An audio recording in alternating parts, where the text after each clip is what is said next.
Oh, shoot, we've already got 2 people joining in right now. Wow, awesome. I decided, what the heck, we're going to go live right now here as we are minutes away from going live with AEW Dynamite and a little bit of collision here before we go on Saturday night with the pay-per-view. Guys, I cannot tell you just how excited I am for Wrestle Dream. The number one match that I am looking forward to the most really is freaking Jon Moxley and Darby Allin in an I Quit match.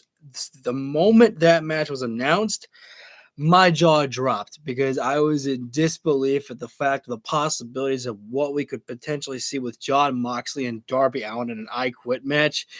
No way, man. I was like, no. I was like, that is just unbelievable, and I cannot wait to see like what they're gonna deliver. I hear you too. Dude, I've noticed that like there was I was watching a little bit of like Markiplier earlier, and every single time I was clicking on his video, it was like something is going wrong. So that's why I'm not sure how the stream is gonna do tonight. So I put up a little bit of a spoiler or notice in my chat here that there seems to be some issues. I thought it might be my Wi-Fi, but thanks for letting me know, V, that it might be YouTube itself right there. So we're gonna find out how this works. If I see anything going wrong, I will keep everybody up to date. So what do we think? The Chinese? Yeah, I'm in the mood for orange chicken. So we are now live for Dynamite here. Let's roll up Wednesday night. Oh yeah, let's go, baby. I miss this. Look, I love when we get to, I do like it when we get straight into the action, but I love when we get to have the You Wanted More intro. I love when we get our intro video, and it just feels right, man. And I cannot wait to wave my arms around the air for Jurassic Express later on. I hope so too, Tommy. I'm glad to know that it's not just me. So hopefully we should be okay. I'll be checking my screen if I see anything wrong. Also, if you guys notice anything going wrong on my side, let me know as well too. Yo, that's pretty cool. Somebody's got a sign that says "I love Johnny TV" right there. I love that one right there. Man, I don't want to hear about this, Excalibur. I want to get straight to action. What I want new trios champions. I want LaFexion to get those trios champions tonight. I know that it would make a bad look for Samoa Joe to lose a trios matchup right now. And, as we head into, Saturday night with him against Hangman and Page. But I really, oh, yeah, that's a bad fall for Ibushi right there. Unfortunately, I can't remember why I was not able to stream Saturday night. I know that I kind of missed that. I think I was maybe busy with work or something. I'm not sure what it was. All I'm saying is that you and I have I'm curious to see if we're going to see any dissension. You want to prove something? No way. See it Dynamite. V, are you kidding me? Ibushi out for 2 years? Coming up on Saturday, no. Match against Jurassic Express, but that's depressing as fuck. I mean, Ibushi already has been suffering from a lot of injuries, but that. I can't even imagine. I can't even imagine how Ibushi feels. Like that's heartbreaking. I mean, especially knowing that. Dude, man. That's rough. That is really rough. Especially knowing that Omega, we don't know how much time that Kenny Omega actually has with wrestling. I mean, 2 years is a long time. And we may not get, the Golden Lovers anymore. That's depressing. That is depressing for Ibushi. But hopefully we can, with a great episode of Dynamite, we can get into some good times here. But obviously, I should say, we're wishing Kota Ibushi best of luck with his injury. Oh man, dude, yeah. If that, yeah, definitely. Thanks for explaining that, V. Definitely, I can definitely see that. It's like, yo, it's just a leg. I was like, man, I was like, that should be able to heal pretty quickly, right? They're just going through the entire card for tonight and Wrestle Dream right now, so you're not missing anything, guys. We're just nope. Hang on. Now we're getting down to business here. Ladies, first of all, thank you to agreeing to no physicality during this interview. This Saturday at Wrestle Dream, you'll have one of the most long-awaited, anticipated matches in the history of the women's division here. Okay, enough. What's going on here? So all of them are kind of like undressing their clothes. Toni Storm took off her gloves and hat. Not that type of undressing. And Statlander pulled off her pants, but she's wearing shorts underneath it. And then Renee, she's like, enough. And now she's taking off her jacket. I just want to know where your heads are at. Tony, you go first. Ladies, Chris, it's not you, it's me. When I lost that title, I thought I would feel freedom. A release of the years and tears I had spent fighting for it. But I felt nothing. My canvas went blank. And my heart only starts beating when I dream of winning it back. I am that title. Close your eyes and picture it. And it's around this waist. I've done with that championship what no one else has done. And if that means fighting at my absolute best to take it away from a woman of whom I admire, then so be it. And if you are indeed my murderer, then so be that too. I don't know who I am without that title. It's true. But darling, who are you? Like, I'm sorry to pause right now, but Tony's right. When you picture the AEW Women's World Champion, for the longest time, you pictured Hikaru Shida, Britt Baker. None of those names feel as important as Toni Storm was with that championship. It's like, it's so weird. It's like the longest time when you saw Roman Reigns with the Universal title. When the Universal title, you saw it, you pictured Roman Reigns. You see the championship of the AEW Women's World title, you pictured Toni Storm. Without that title around her waist, she feels naked. But it's a good difference. You to lose yourself. But you need to remember who you've been all along. Meanwhile, you've never been able to figure me out because I am constantly evolving. Who I am is a culmination of everything I was before. I'm already different than the person you faced at All Out. That was just a taste of everything I will be. We are living in this world, and I am the champion of it.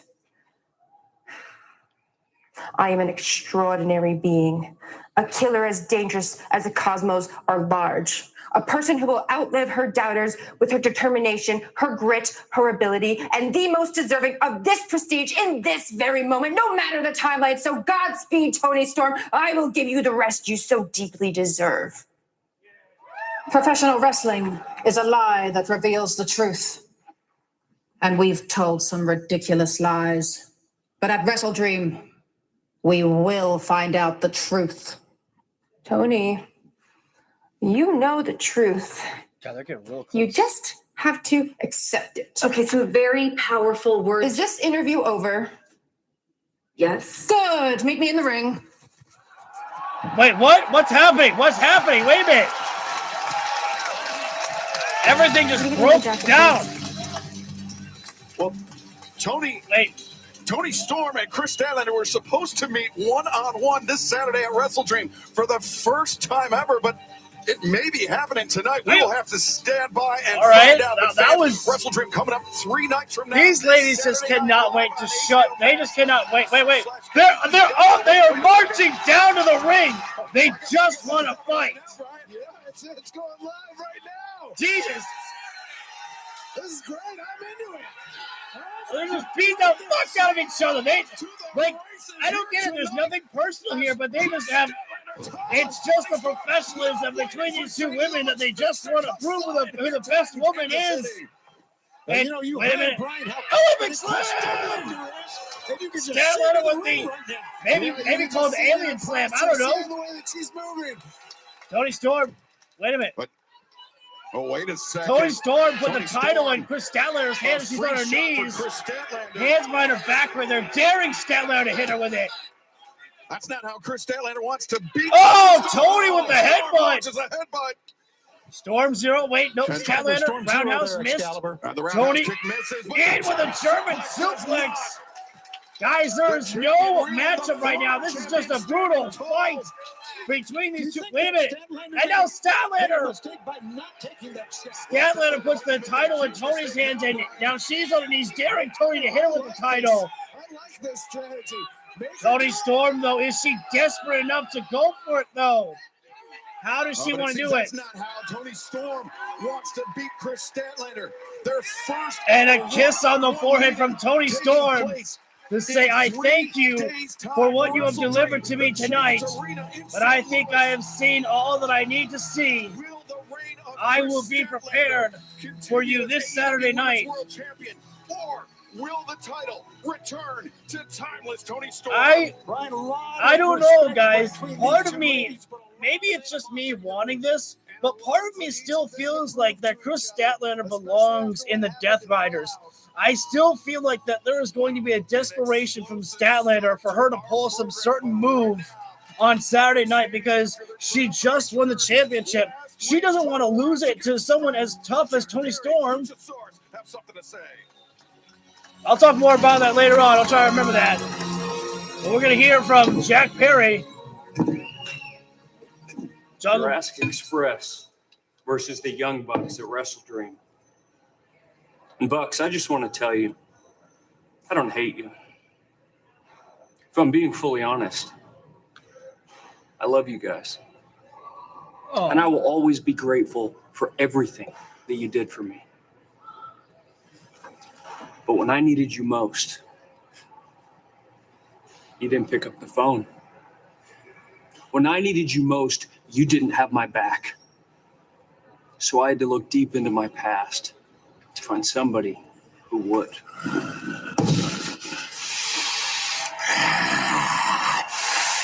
Has Luchasaurus ever spoken?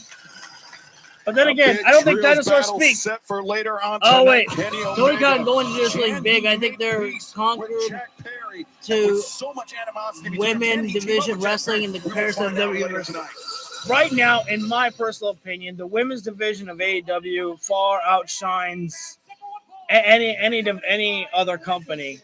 I mean, right now, the women's division of AEW, they are getting like 3 matches here, I believe.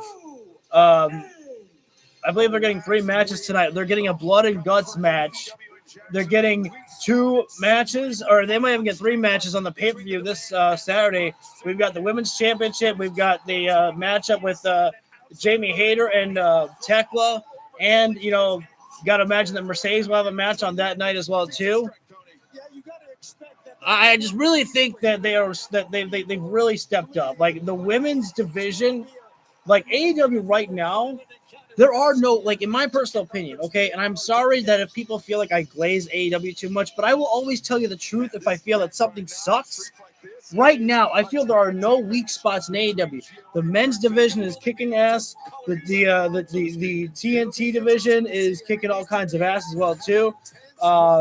With Kyle Fletcher, he's looking great. The tag team division is looking great as well, too. The women's division is looking great. There's been times where I said, okay, the women's division is looking good. The tag team division is kind of weakening. Right now, they just are just building so much. Again, I apologize to Glaze so much, but I just want to talk about it. I think it's good that I feel this type of joy, though. You should have joy in life. Let's just say that. But in this one, wait a minute. What? Why? Okay, this one I have a small problem with, though, is that we are having another trios matchup with the Hurt. Actually, no. So sorry about that. I don't have a problem with that due to the fact that the Hurt Syndicate and the Demand are 1-1 apiece. So we do need the tiebreaker. Dakota Kai and Gigi Dolan, Scarlett. Oh, you're right. You were absolutely right about that because of the fact that we do need more women for the tag team division when they have the tag titles coming. We don't have a tournament bracket yet, so we still do need actually more talent for that. Then you have on the other Hell side, yeah, brother. all right, guys, we are set for our first matchup right now here. The Hurt Syndicate taking on the Gates of Agony here. This is a Bobby Lashley and Shelton Benjamin. And you know that this matchup is very personal for them as these are the guys that cost them the tag team championships. Not many people can match up with the Hurt Syndicate. Shelton Benjamin and Bishop Khan right now inside the ring here. Great matchup. I'm telling you, though, the one thing that I regret is that I have to talk over Bryan Danielson. Bryan Danielson, one of my favorite commentators, his energy and excitement watching wrestling, you just gotta love him. Right now, Benjamin putting Bishop Khan right in the corner there, going to town with him. That could be good. That could be good right there. Backhand chop.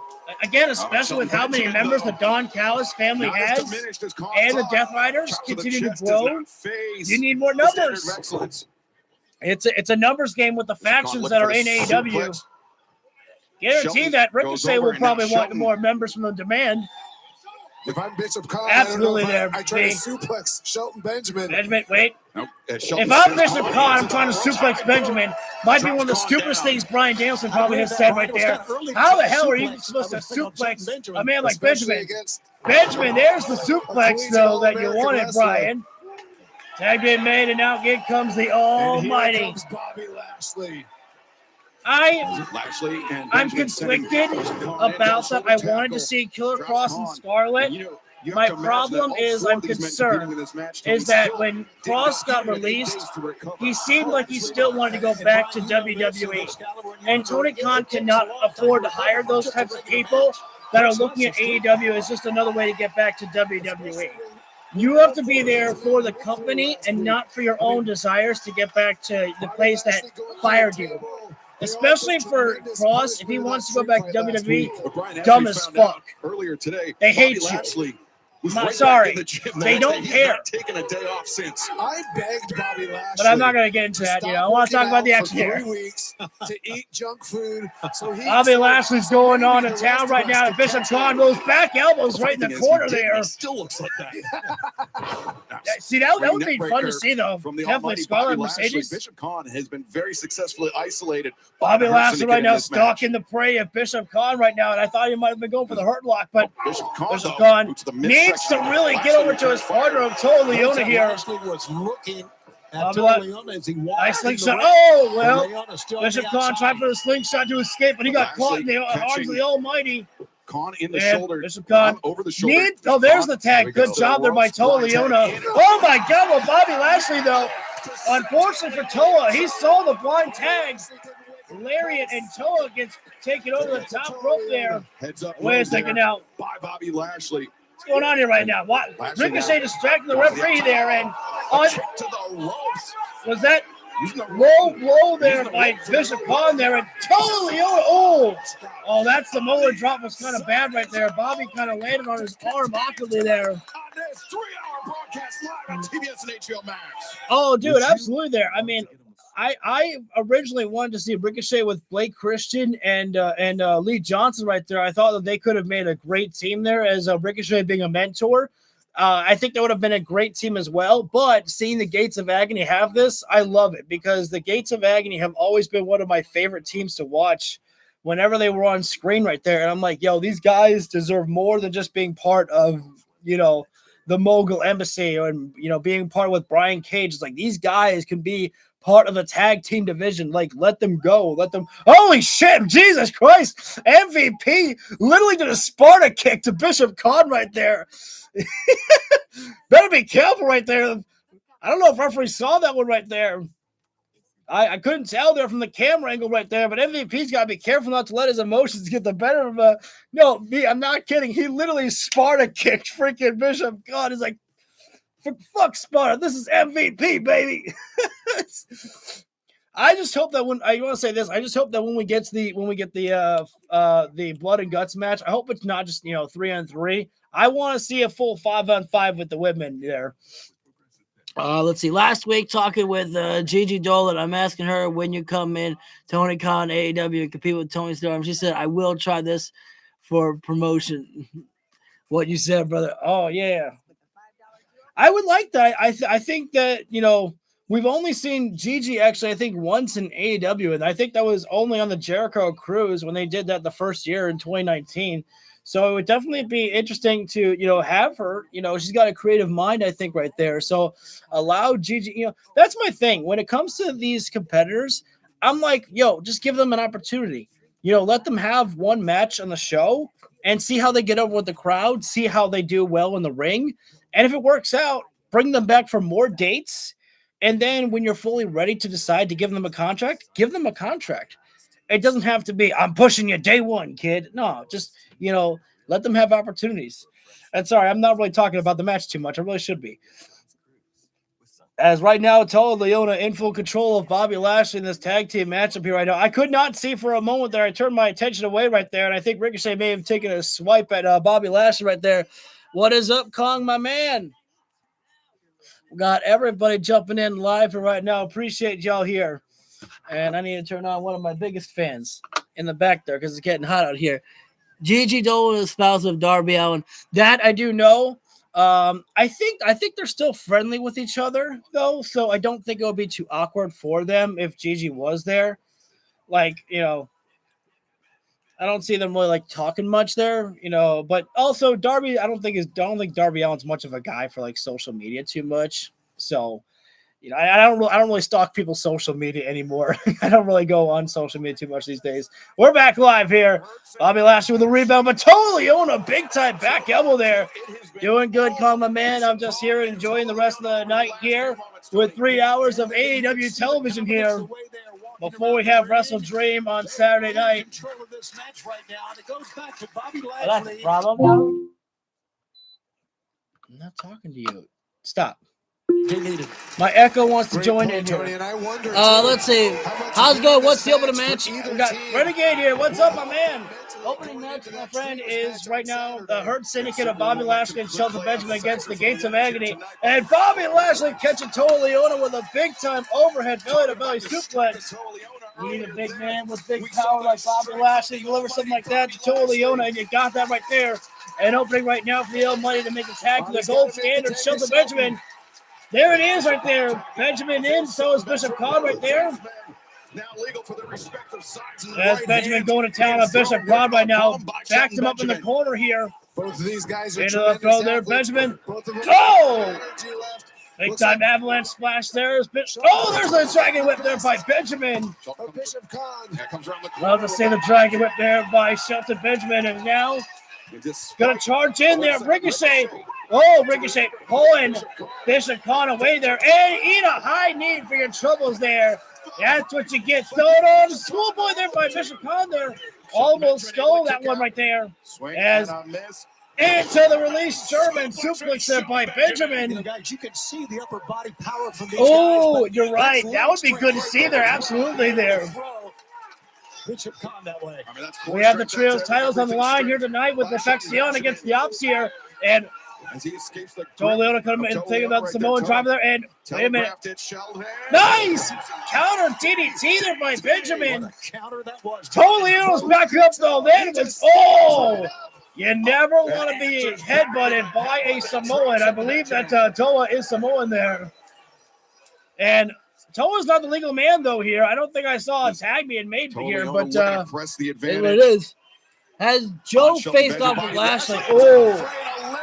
Not in AEW. I don't know if they've ever faced beforehand, though. We knew that tensions were going to be high after the street fight. Oh, and here comes a locomotion action right now. Bobby Lashley, collision! Double lariat there by Toa Leona and Lashley. Right in front of our desk, and we could and they have collapsed down. Oh, wait a second. Benjamin, still the athletic son of a gun that he is, able to leap to the top rope there. Butterfly suplex. And there's a lot of action unfolding here right now. MVP. I don't know if Ricochet stole the cane. I think Ricochet stole the spirit gun. Ricochet with a spirit gun while the referee was distracted there. I think Ricochet stole the cane from MVP and threw it in the ring right there. And Ricochet just got blasted down by MVP, but unfortunately, the Spirit Gun. Okay, wait, I gotta go back there. What is Sheldon saying? But the damage may be done. Shelton Benjamin. He's covered. 2. Scores the pinfall for the demand. I'm not really sure what Benjamin was saying to Bishop Khan there. I'm not sure if maybe Shelton might be hurt a little bit, and maybe Bishop Khan was checking on him or something. We're taking a look at a monumental part of AEW. The first time the Hurt Syndicate's ever been in. Oh! Wait a minute. Great call there by Tony Schiavone right there. That is the first loss for the Hurt Syndicate actually officially being pinned right there. Wow. Great call there. Well, the Hurt Syndicate in the 2-on-2 action, I should say. I think Darby Allin will beat Moxley on Saturday there. Is Okada and Takeshita challenging for the tag titles tonight? I believe that's WrestleDream. I definitely think that Darby Allin is going to defeat Moxley. There is no way in hell I could ever see Darby Allin ever saying I quit. Yo, what's up, buddy? Let's take you back to New York Comic-Con last weekend. Oh yes, please.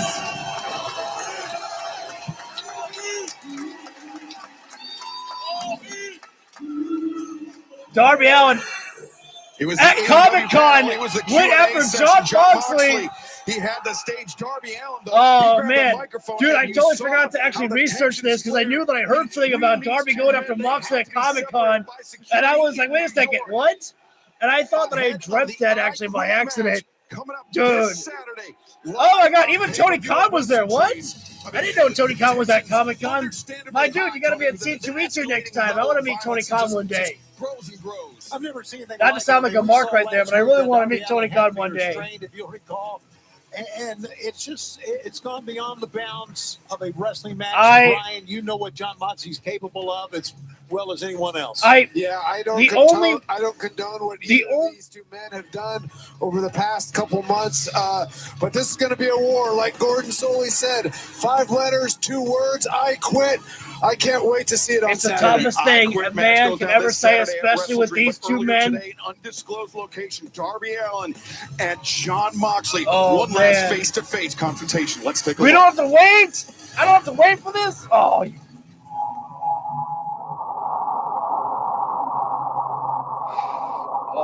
I got chills right now. Are you fucking kidding me? They are literally in almost like an interrogation room. Like they have got a glass wall separating them. Like when you're at the police station or whatnot. Oh, I can't believe this shit. Because don't tell me AEW doesn't have cinema. Heck of a situation we got going on here. Let's make sure we all understand the implications of an I Quit match. In Toronto, there was 0 chance you were ever going to put me into a coffin. The game was rigged. That was never going to happen. This game is rigged in both directions. You will never quit. I'm certainly not going to quit. So what are we going to do, man? I'm out of ideas. What do you want to do? I'll respond to you guys in a sec. How's this going to end? Darby's first. If you want to be on the right side of history, though, it is never too late. It is, John. I wish I could, but I can't. There's not a day that goes by that I don't think about joining the Death Riders. I understand the cause. I understand what it is you're trying to do. But it's you. It's you I don't respect. This is all about Danielson. I saw what you did to him. Why would I want to go in a war with somebody that can stab his brother in the back? Yes. Why would I want to go to war with somebody that finds someone so disposable, someone they consider family. Brian, still talking about Brian. I did the best I could for Brian Danielson. This is a war for the future of our sport. This is a war for the future of our craft, and sacrifices need to be made. Hard decisions have to be made. That isn't tough for me. You don't know what sacrifice is. You don't know what having weight on your shoulders is. None of you do. When I was on top of the summit of Mount Everest, and I held that flag above the world, I saw AEW represents freedom. And I see what you're doing. You're slowly chipping away at everything that represents this place, everything that makes this place special. And I'm going to hang that flag in my house so I look at it every day and remind myself of everything AEW gives me. But before I do, I'm going to wrap it around your throat. And when you say the words "I quit" at Wrestle Dream, all the Death Riders that blindly follow you are going to realize your word doesn't mean a thing. And this whole operation you're running is going to come crumbling down. Might not mean anything to you, Darby, but I have never lied to you. Your opponent at Wrestle Dream was not me. Never has been. It's never the guy standing across the ring from you now.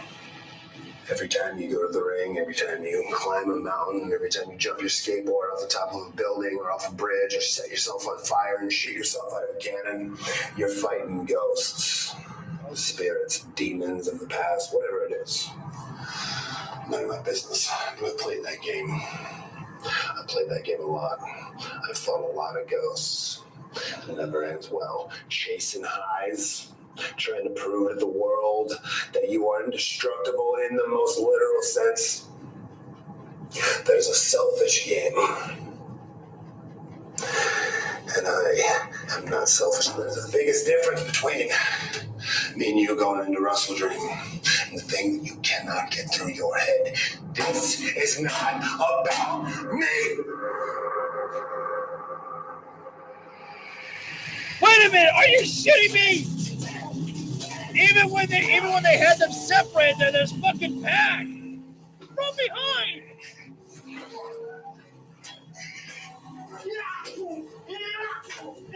This son of a bitch, Jon Moxley.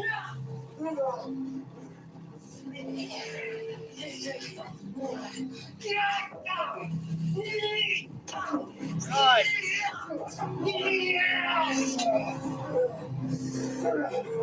Darby's busted open.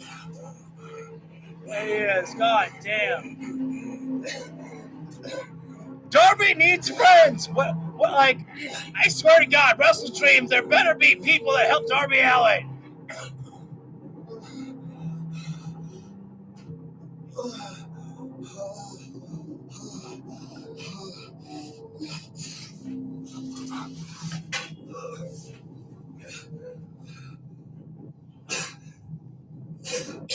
Dude, I'm watching a movie.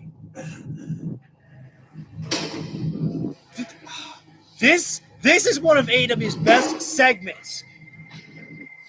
I'm not kidding you, because everything that just happened, I felt like I was watching a fucking movie, like a fucking show on HBO Max or whatever, something like that. That was a movie.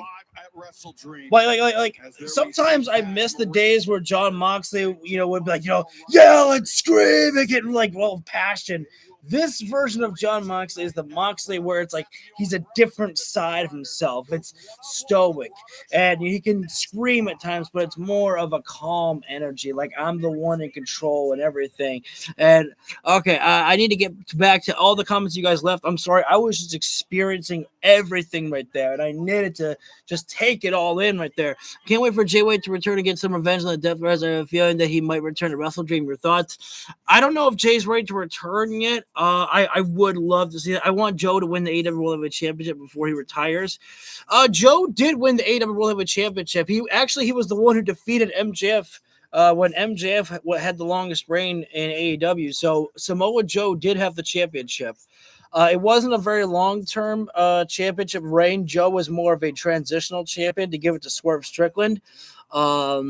This legit is amazing. Absolutely. How's the games going? White Eagle, if you're still here, if you're talking about the WWE games that I play for the AEW Universe mode, that's going great. I just finished up an episode moments ago before I went live. Forgot, bro, this filming something dangerous. The segment was off the charts. Literally, that was one of. I want him to have it again before he retires. That wouldn't be bad, but I don't see Joe being the guy to defeat Hangman. Hangman just got the championship. I don't like. If you ask me who I think should be the one to beat Hangman, I don't have any guesses right now. For me, I don't go off of like who should do the job. I go off of Jay White should be the man who dethrones Okada. Oh, I actually fucking love that one though. Be cool to see Sting, but I'm down it. Yo, that would be fucking great if we get Sting. The only way I could actually see Darby Allin ever saying the words "I quit" is if Moxley threatens Bryan Danielson, or what you said, Tommy, bring Sting in. Bring Sting in and literally have Moxley threaten to break the neck of Sting. And then Darby says, all right, I quit. Like, even though Sting would hate him for it, he says, no, fuck my neck. This is about you. It would show Darby Allin's compassion. Like, is it cliche literally for, somebody to be threatened, for them to say, I quit, like Edge was before when he was facing off against, Finn Balor, I think it was. But that's just how it does. Darby, food for thought, Darby just done gig with Sting's son and Cross. That could be pretty cool, actually, there. If Sting's son's ready to come in there.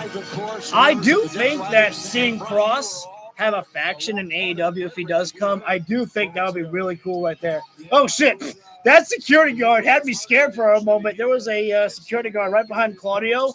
I thought that was Darby for a second.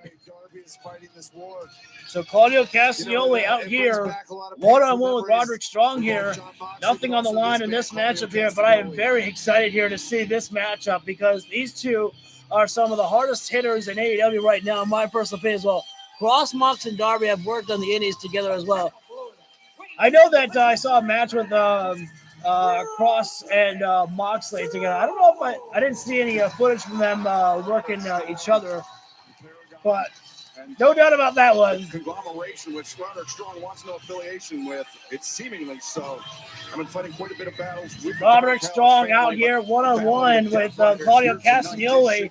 There are no members of the Death Riders at the side of Claudio Castagnoli, but as we know plenty of times is that just because you walk out alone does not mean that you are alone. And Roderick Strong, who has had his conflictions about being part of the conglomeration with Mark Briscoe, and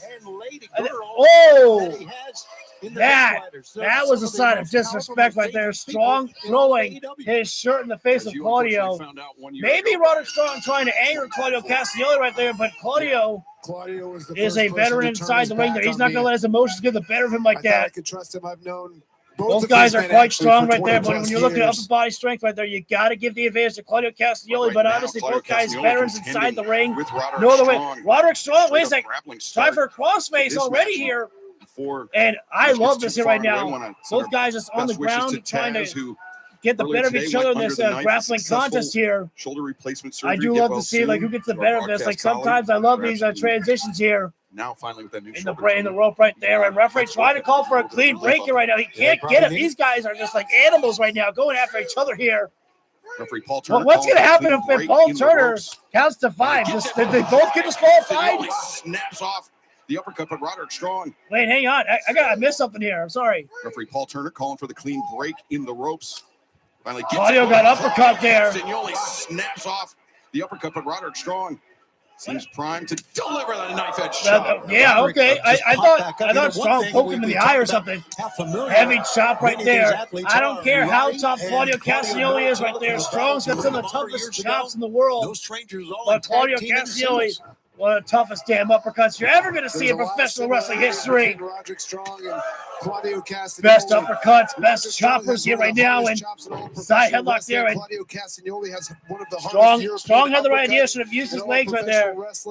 Strong right now. Ring of Honor world champions. Trying to create some separation here right now in the side headlock here. I mean, the list goes on. Again, this match here, nothing on the line here, but sometimes that's some of the best matches. Just throw out there and have a great contest, boys. Rubbing that forearm bone right against Roderick Strong's cheekbone. And I feel like that this is the type of the match that Bryan Danielson loves the most. There's no titles. Let's just go out there and fucking wrestle, boys. Heavy forearm there by Strong, and Claudio returns fire. Uppercut there, and as Strong in the corner, and back down to the side headlock. Gotta be frustrating there for Roderick Strong there to be taken down so many times by the side headlock. It's so again trying to create a separation there. Strong trying to get his forearm there to because not only is he so strong, slowly creating separation right now. Roderick Strong is one of the strongest in all of AEW. Tossing Claudio, and Claudio returns with a shoulder takedown there. Strong, trying to leap up and into the backbreaker by Claudio Castagnoli. That is the Messiah. The backbreaker's got taken down with a backbreaker there. That's got to be upsetting for Roderick Strong there. 2 count, I believe that was. And Claudio returned. Wait, hey, Claudio missed. Wait, nope. Headed into Wrestle Dream. Right into the chinlock right now by Claudio. Again, it's got I've been in a position like that before where you keep getting taken down to the mat. It's frustrating. You're trying to fight out there, but you can't seem to find it. Back up to no. As soon as Strong was getting up there, Claudio drops him with a body slam there. Leg is hooked. I believe that might have been a 1 count. Then right back to the chin lock. I apologize for it, sounding repetitive, but Roderick Strong is not finding any counters here, which has just got to be absolutely frustrating for Roderick Strong right now. Claudio has just been in control of this matchup throughout the entire part of it. There's been a couple of chops by Strong, but that's it. Other than that, there's been nothing. Elbow to the body right now. Another trios battle. Forearm there by Roderick Strong. He's got to keep the pressure on. It's hard when you've been beaten down, but you got to push to the pain. And then you feel more pain as Claudio just boots you in the face like that. Down goes Roderick Strong. And if I'm Roderick Strong, get out of the ring right now. Find some separation. This impromptu matchup, Mark Briscoe and there we go, Smart there by Strong. Trying to collect himself. Get a moment to breathe, but Claudio says no. Get back up here, Jesus. Bringing Roderick Strong up to the apron. I thought Castagnoli was going to go outside with him, but nope. Claudio trying to get Strong back in with a suplex inside the ring here. So too, Tony. Strong is on the ring apron. He can't let himself be put in Roderick position Strong, I'm strong. I'm running away. I'm getting out of this matchup. Getting out of the ring. Move fast in and out. High Gamagiri. Get away from Claudio's power. Maybe I've cut out Roderick Strong with a back suplex on the ring apron. That one took the breath out of Claudio Castagnoli right there. Breaker from Roderick Strong. Strong needed something big right now to move this matchup in his direction, and he found something. He returns to the ring. Strong right now. Don't make a mistake here. Into baseball. Oh no! Baseball slide attempted. Claudio caught him and swings him into the guardrail. Calamitous giant swing into the barricade for Roderick Strong. Again, absolute frustration must be in the mind of Roderick Strong. You had a moment, and then you lost it. I don't think if I was Roderick Strong, I don't think I would have gone for the baseball slide. Just take a moment to catch your breath. You're in the long haul of a matchup like this with Claudio Castagnoli. Take your time to breathe right there. You've been beaten down throughout this entire matchup, and again, heavy tosser by Claudio as Roderick Strong goes to the timekeeper's area, rolling over the table here. And we've seen this before. Claudio Castagnoli bides his time waiting inside the ring for his opponent to get back inside the ring or just take the count of victory. Claudio will do both right there. Call it a night and be done with it. Referee counter right now as Roderick Strong fighting his way back inside the ring here right now. Only for Claudio to go right back on the attack with a gut-wrench suplex. Claudio, you got to give it to Claudio. He's not getting frustrated. He's not getting upset. He's going right back on the attack. When it's going wrong, he's just going right back on the attack. He's not giving Roderick Strong any opening to breathe here right now, which is, it's hard to, watch and hard to commentate a match like this when it's just the same thing. When it's just Claudio in control and no type of change at all for Roderick Strong here. And right now, a neck crank there by Claudio. I should probably turn down the volume here. That song would probably get me hit with a copyright. I ain't heard that song in a long time there. Roderick Strong back up. Oh, God. See, I love the knife edge chops, but, man, my favorite type of chops is you just use the palm, man. That's what Claudio just did right there. And now the uppercuts in the corner here. God, this is hard to watch here right now. Roderick, when I saw this matchup, I was all excited for it, but this is a one-way ass-kicking contest happening, and Claudio Castagnoli is a fucking beast right now, just destroying Roderick Strong. Hate to say that in this side headlock takeover, and again, it's just, you've got that entire upper body of Claudio on you right there. You're trying to fight out, and just the sweat, the exhaustion, all the power right there. Strong keeping his one shoulder up right now, making sure the referee is not going to be able to count him down. But still, you're caught in that side headlock right there, and just those strong arms of Claudio wrapped around your head. Wait a sec, Strong getting back up to his feet right now. 3-hour special broadcast. Can he find a way? And there we go. Calf kick there by Strong there. City, Missouri, Roderick Strong perhaps with the what does he do here now? What does Roderick Strong do now? Scoring that drop kick on Claudio Castagnoli.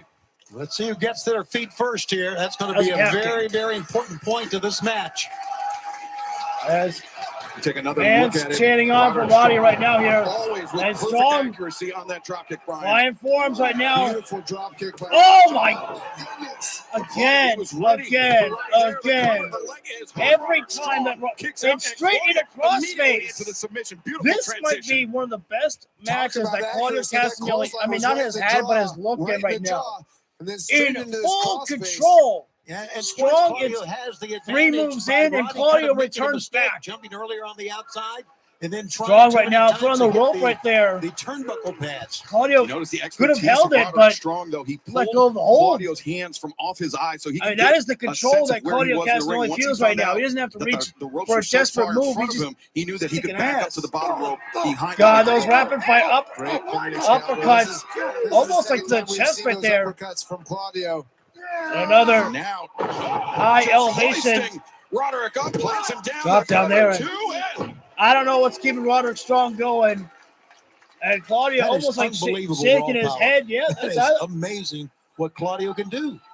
Claudio is almost like pound for pound respecting this right now. One of, if not the strongest man. Oh no, giant swing time maybe perhaps. Or sharpshooter. Could be looking we'll see what Claudio's looking for here. Roderick Strong knows it. No, I think a sharpshooter. He was trying to cross the leg over for a sharpshooter. Strong able to kick at the shoulder. Strong right now. It's a lariat there. High lariat there right now. But calf kick again there by Roddy. Leaps. Hits Castagnoli. You hear Strong. He was breathing heavy for a moment. Awfully slow, and now he's got the momentum here. Roderick Strong with a rebound here. Wait, puts on the brakes. Claudio trying for big boot. And his leg is kind of caught in the rope for a moment there. And, well, that was one way to just use your body right there. Roderick Strong right now. Baseball slide as Claudio, back of his head, hits the guardrail. What Roddy wanted to do earlier, which didn't work, but that time it did work. Wait a sec, Roddy's got Claudio back suplex on the barricade this time. Roderick Strong breathing heavy right now. And kind of where you wish you could have some water to drink right there. Stringing together this. And Claudio inside the ring here right now. Roderick to the ring, looking to press the advantage. And this is where Roddy got to do exactly like that. Take the moment to breathe, and now the charge in. But unfortunately, take too long.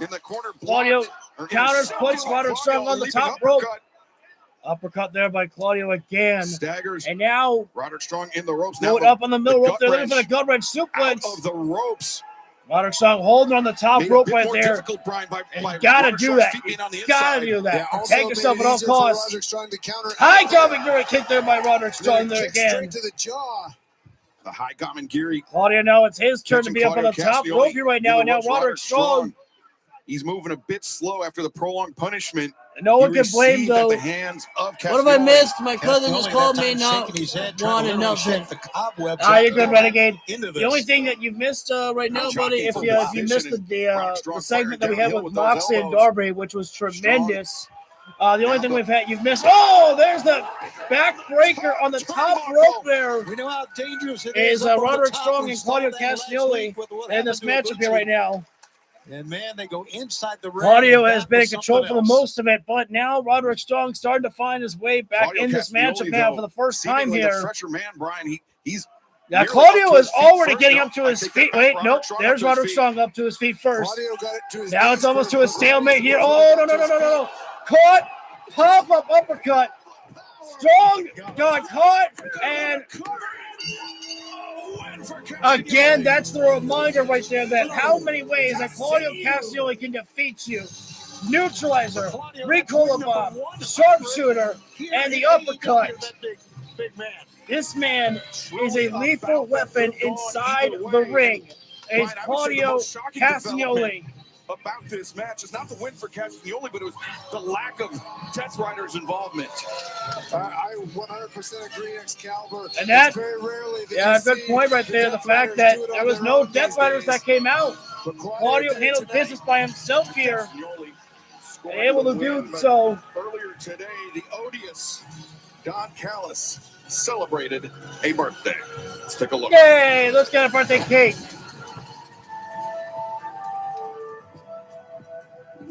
Don Callis. Well, say what you want about Don Callis. He works hard and What a family! Best family ever! this. Which nobody can deny. All right. I'm noticing that no Takeshita. October 13th is a great day. It's my birthday, and I thank you so much for being here today for me. I just want to let you guys know I'm here for you guys, not just today, but every day. A lot of people have been asking about the growing numbers of the family. We're doing it for one reason: power. And to protect the interests of each and every one of you, to protect the interests of this family. Numbers are power. And I don't like, as a private business person, terms like work stoppage, picket lines. But I am prepared to do whatever it takes to get what this family and what each and every one of you needs. That is my promise and my gift to each and every one of you. Now, speaking of gifts, I don't know what to open first. Before we get there, I have one very special one for you. Really? If you will turn around this way and take a look. Hey, Oh, there's Takeshita. Good job. Oh, I'm sorry. I couldn't be there today, but I want to tell you happy birthday.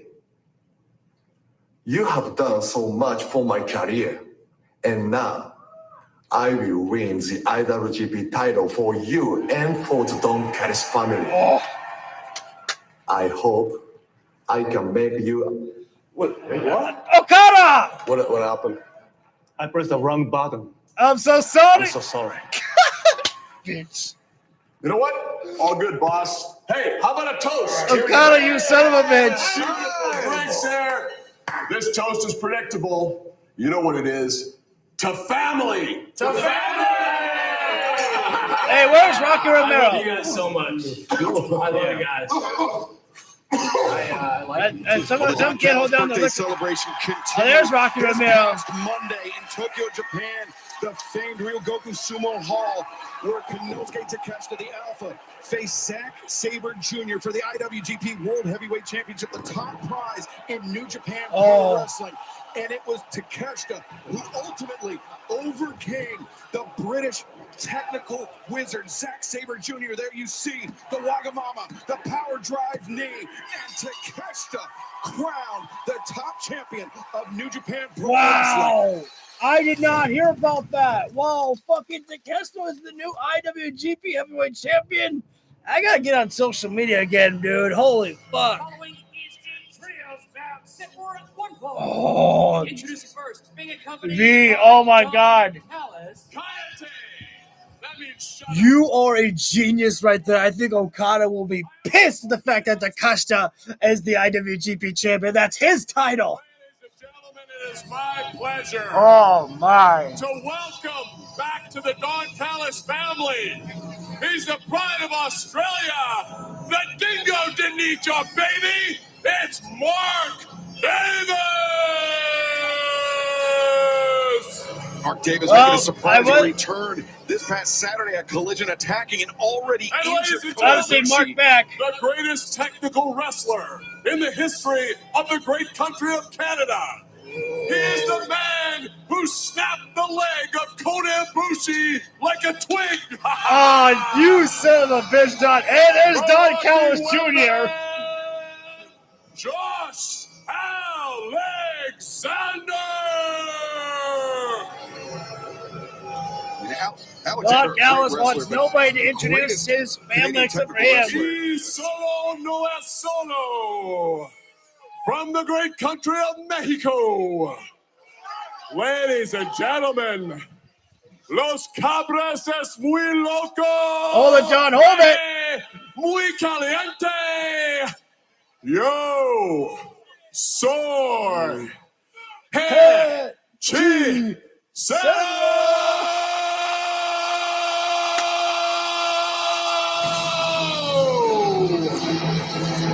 Something about Don Callis, man. This guy's an entertainer. Don Callis introducing his family members. Say what you want about how big the Don Callis family is, but he busts his ass. Don Callis does, but all these guys, and he's quite entertained to see with them. It's not Hechicero, that man in the center is the alchemist of the ring, the man signs at the Lucha Libre. I am glad that we get to see lots from Hechicero. He is one of the most unique professional wrestlers I think I have ever seen inside a professional wrestling ring. Truly an artist inside the ring is Hechicero. As we are on commercial break right now, ladies and gentlemen, when we come back live, it is going to be Kenny Omega and the Jurassic Express taking on Hechicero, Josh Alexander, and Mark Davis, the returning Mark Davis here into the ring. Man. Oh, no. Nope.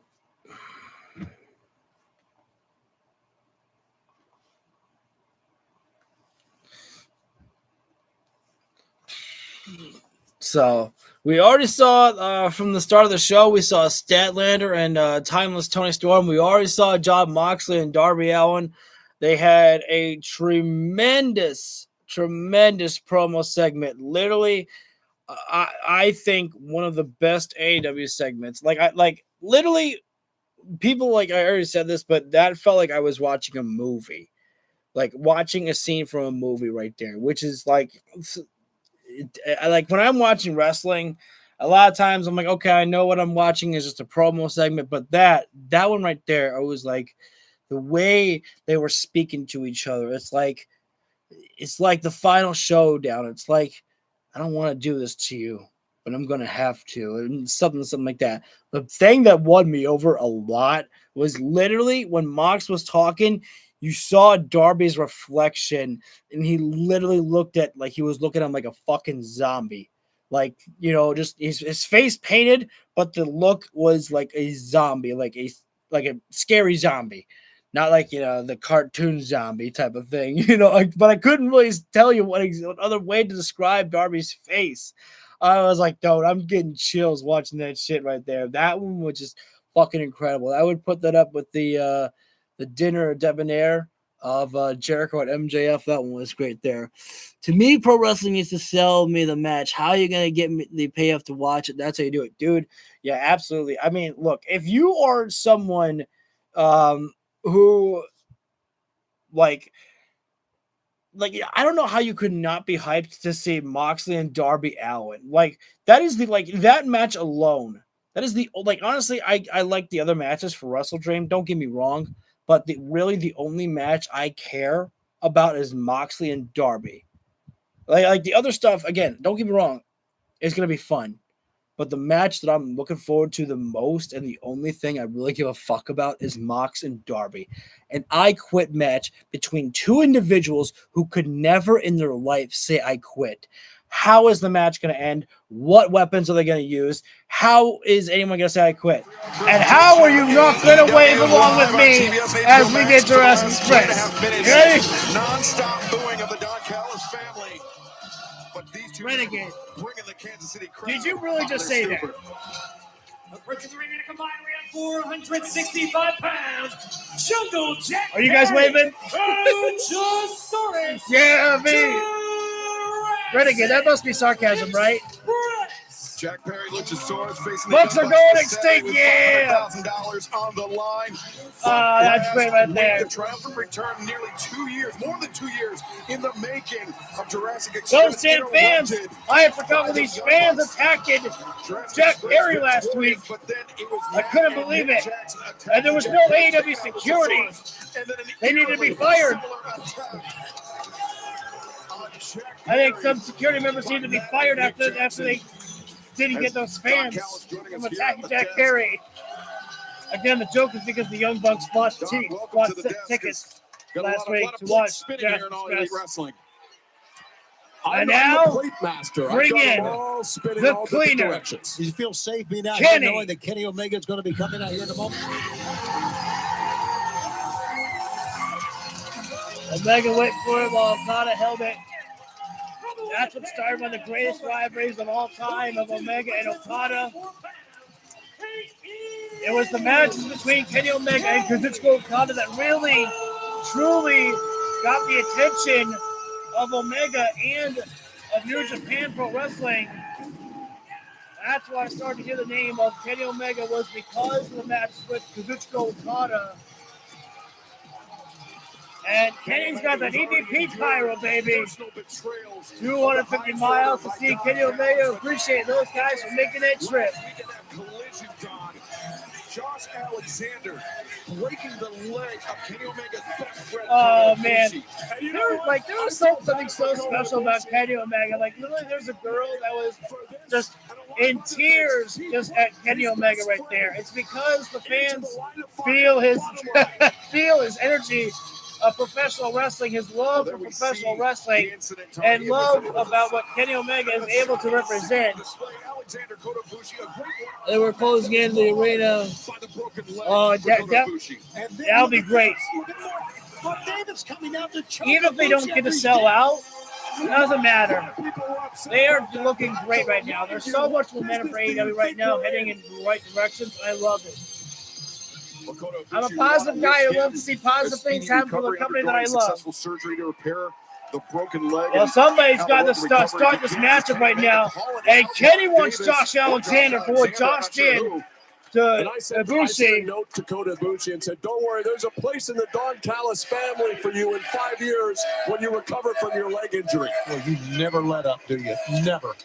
Oh, dude, man, that's awesome to hear. Thank you, V, for the good news there. You know what that shows is that shows improvement. It shows that people are tuning in more. Kenny Omega. And are you kidding me right now? Josh Alexander gets in the ring and then immediately makes the tag to Hechicero. Omega did not want Hechicero. He wanted Josh Alexander.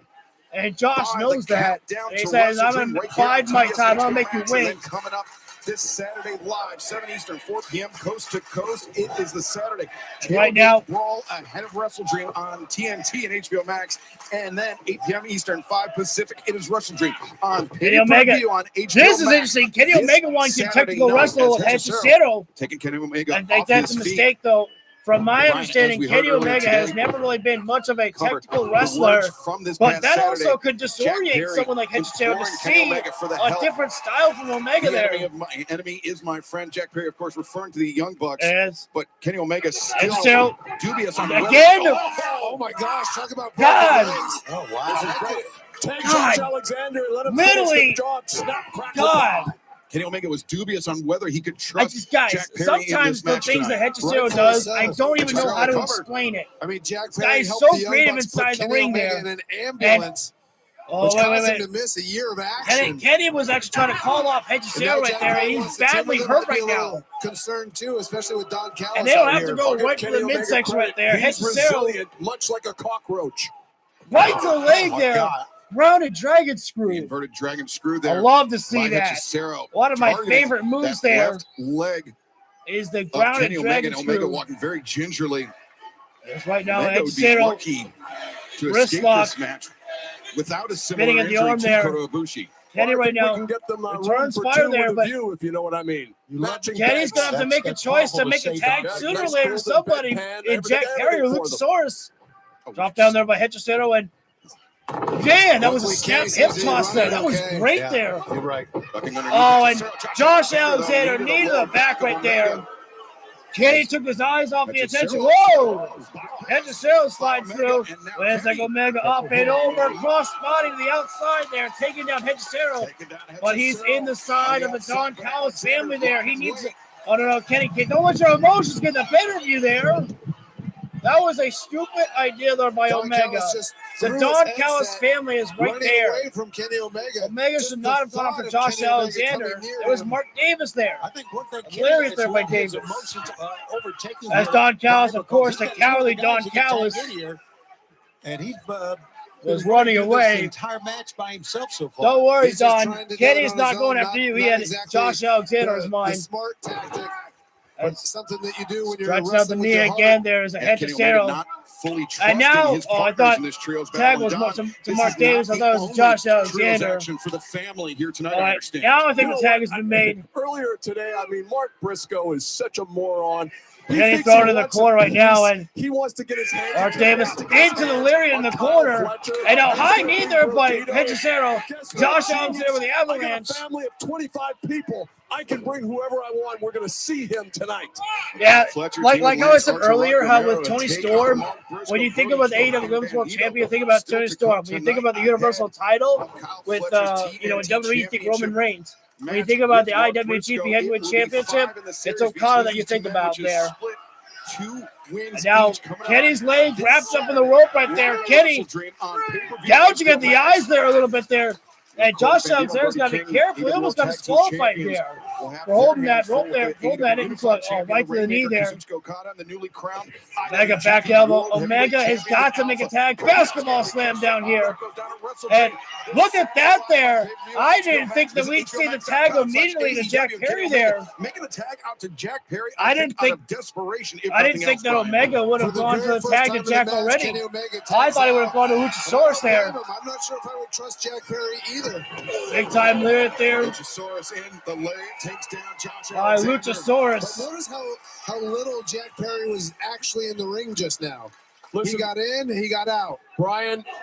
And Josh Alexander shots to the butt right there. But Right now, what Kenny Omega was Source doing, you called it into wrestling with his elevation heart. I call it- suplex. Oh, just dropped down Josh Alexander to hit gravity. Do the work. Trying to do it all himself, and it's going to spell disaster against the family. I don't disagree with you, Don, and especially when you got Was that a technical tag? That was a masters tag. like Josh Alexander and Source Hechicero into the in body there. slam. And then And you out. got Mark Davis Jack on the Perry with the roll off of the shoulders from Senton delivered Luchasaurus by over the Jack Perry. cannonball. Cover up. 2 count there.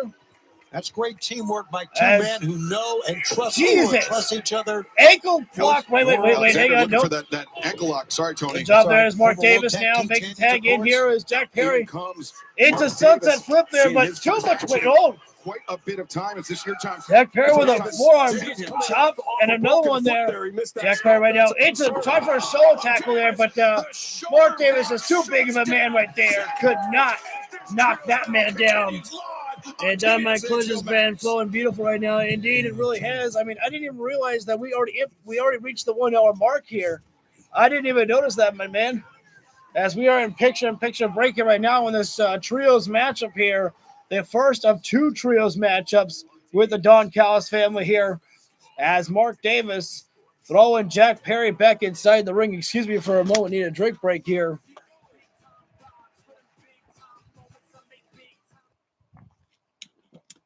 I should probably just turn it whenever it's commercial. I'd probably just turn down the volume all the way. Don't want to risk potential copyrights.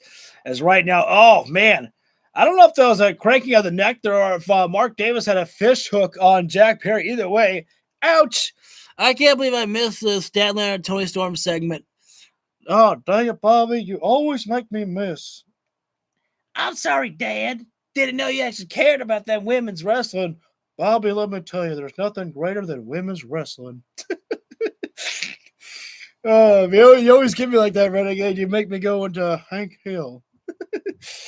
As right now, Hechicero, the legal man for the Don Callis family, with Jack Perry in the knee right to the midsection right there. It was pretty good right there, Renegade. It was good. What the hell is that? Oh, that's very interesting there. Anyways, Hechicero with the cover on Jack Perry there, and Jack kicking out, and man, the Don Callis family has just been looking great this entire matchup. There's been a couple of bleak spots for the Don Callis family, but really, oh my God. Hechicero had his legs wrapped around the legs of Jack Perry, and he's scooting himself a long way to get over to his corner right there. Jesus. It's just, Hechicero, man. I know that people like to talk about Bryan Danielson and Zack Sabre Jr. as, the greatest technical wrestlers and things like that. Do not forget about Hechicero. That man is truly incredible.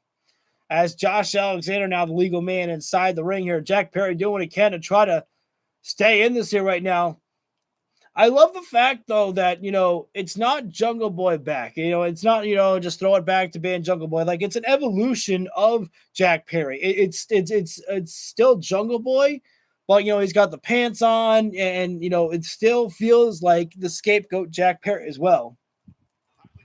Trios battle going down live in the shadows of Kansas City, As Missouri. we're back live, as you can hear right there, is Jack with a back elbow there. Jack Perry alongside Luchasaurus and Kenny Omega battle. Oh, Mark Davis, came in there, and goodbye, Mark Davis. Josh Alexander back suplex, though. Jack lands on his feet. Try for Jack Perry, no. And a roll through again, the ankle lock. Beautiful going to the hospital. And you notice that Kenny Omega doesn't even care. Omega's not even stretching out his hand there. There's too much hatred from Kenny Omega that he's got to let go. As Omega sends Hechicero into the barricade, Josh Alexander still got Jack Perry in the ankle lock. Enziguri there. No one there. You're right. Kenny's got to get up on the corner right there. Is Kenny Omega gonna? This is ridiculous right now by Omega here. You've got Josh Alexander inside the ring. You want Josh Alexander, don't you? It's kind of odd. I tell you. Reach out for the tag, Omega. And there it is, finally. Put your differences aside. There's Omega right now. Double X. Double X. Omega, the double axe handle. Two for Alexander, one for Hechicero. I don't think the Black Bus is coming back, though. I think that one's kind of going there. Oh, time for the discus double X. Alexander kick to the midsection. Apparently, they spent $4K on that. Omega. Oh, man. The fireman's carry. Can't escape.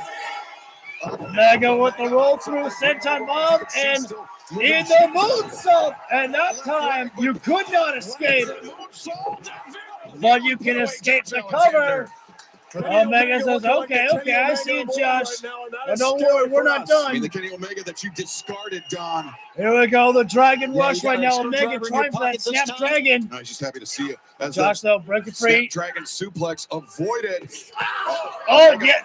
Breaks the ropes and again, Josh Alexander rolled through in the ankle lock.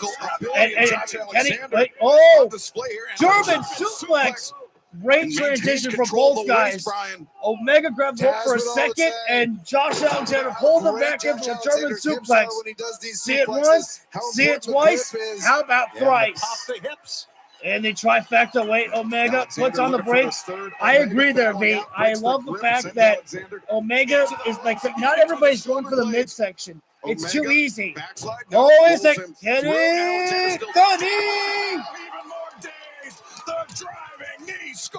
And not a very good cover by Omega, though.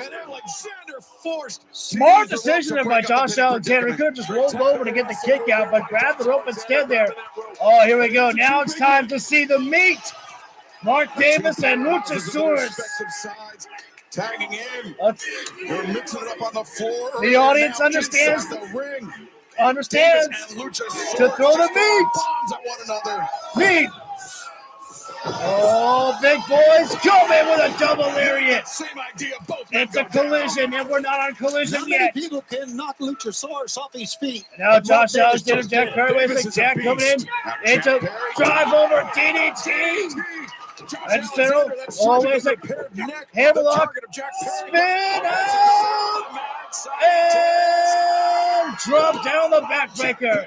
Omega says, surprise V-trigger. And Davis, what a shot to the punch. Well, is he going to miss? Luchasaurus into the headbutt there. This dinosaur's got thorns. Got spikes in the head right there. Fans are loving this. And now, wait a sec. And Mark Davis, this is Omega wants a tag right there. first time that Davis we've seen is him, in a Brian, position for a V-trigger to here. be, on the receiving end of a considerable amount of punishment. Right It's been now. a long time since he's been in. Well, there's a hang on. You heard the headset come off there. And there's Don Callis. Put a stop there as Kenny was trying for the V-trigger. He's going to rebound. By Alexander Josh Alexander with a shot block to the knee. Wait a sec. Omega down, Davis. I thought Davis was going to go for a V-trigger. Davis on the move. Wait a sec. Jack Perry took the lariat for Kenny Omega. Pushed Kenny Omega to safety. Well, if that's He the way to sacrificed earn himself it, for Kenny Omega. that's the way you do it. Davis coming in about powerbomb perhaps there. And Omega, what a shot. Omega to his feet, too. Another one. Chops into the chest of the big Omega Australian. slap the leg there. And Enziguri there. Enziguri. It's a heavy strike there. And pile driver. Pile driver. Davis now. Cover up 1, 2. And man, close call there. Omega kicking out the last possible moment. Shockwaves going through Omega's body. You know what? with that One day pile we need a driver one-on-one match with Beast Mark Kenny Davis. Omega. And, Now oh, no. Cesaro for the And cross so, arm breaker. 5-foot cross arm bar. Kenny's got his hands clapped. clasped. Defended as Josh Alexander. Oh, but the attempted to grip ride is breaking. The grip is breaking. And Cesaro trying to get full What is that? extension on that arm. He Luchasaurus choke slams Josh Alexander on and Cesaro. choke slammed. That's one way to break it up right Lucky there. Kenny Omega got his arm out of the And way. now, That could have been Jack really Perry. bad with his elbow hyperextended. Kenny Omega. And makes I the think tag right to now, Jack Perry. V-trigger, down goes Davis. Reeling to the outside. Oh, wait a Back sec. down. He just got up on the apron. It goes down again. What's the plan now Cesaro here for up on the shoulders of Luchasaurus. Electric Chair by Jack Luchasaurus Perry and finds his footing on the Doomsday Device? device. Cover up, 2, 3. Well, I tell you what, I do believe that Jack Perry showed to Kenny Omega that I am here for you, that you are not alone in this war here. Jack Perry, I think, definitely redeemed himself here tonight. It was he bared through when Kenny Omega looked like he was going to go against and not make the tag, but he relented. And not only that, when it was in trouble, when Kenny was in trouble, Jack Perry took the lariat for Omega. He saved him. Oh, wait a second, but who's going to save these guys? The Young Bucks. Hang on right now. Wait a minute. Super kick by the Bucks there. And Kenny.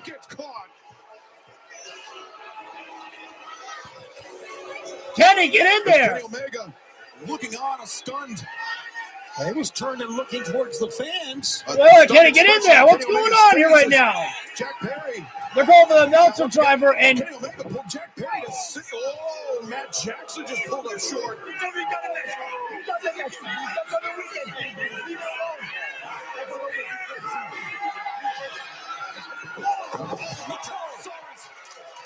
A double lariat for the Young Bucks. something has got to happen here. Express and the Young Bucks this Saturday, $500,000 on the line at Wrestle Dream as the Don Callis family getting cleared out here. Wait a second, Jack Perry, the Escalade. Jack Perry right now. The rope walk. And Springboard moonsault taking out the Don Callis family and the Bucks right there. This Saturday at Wrestle Dream.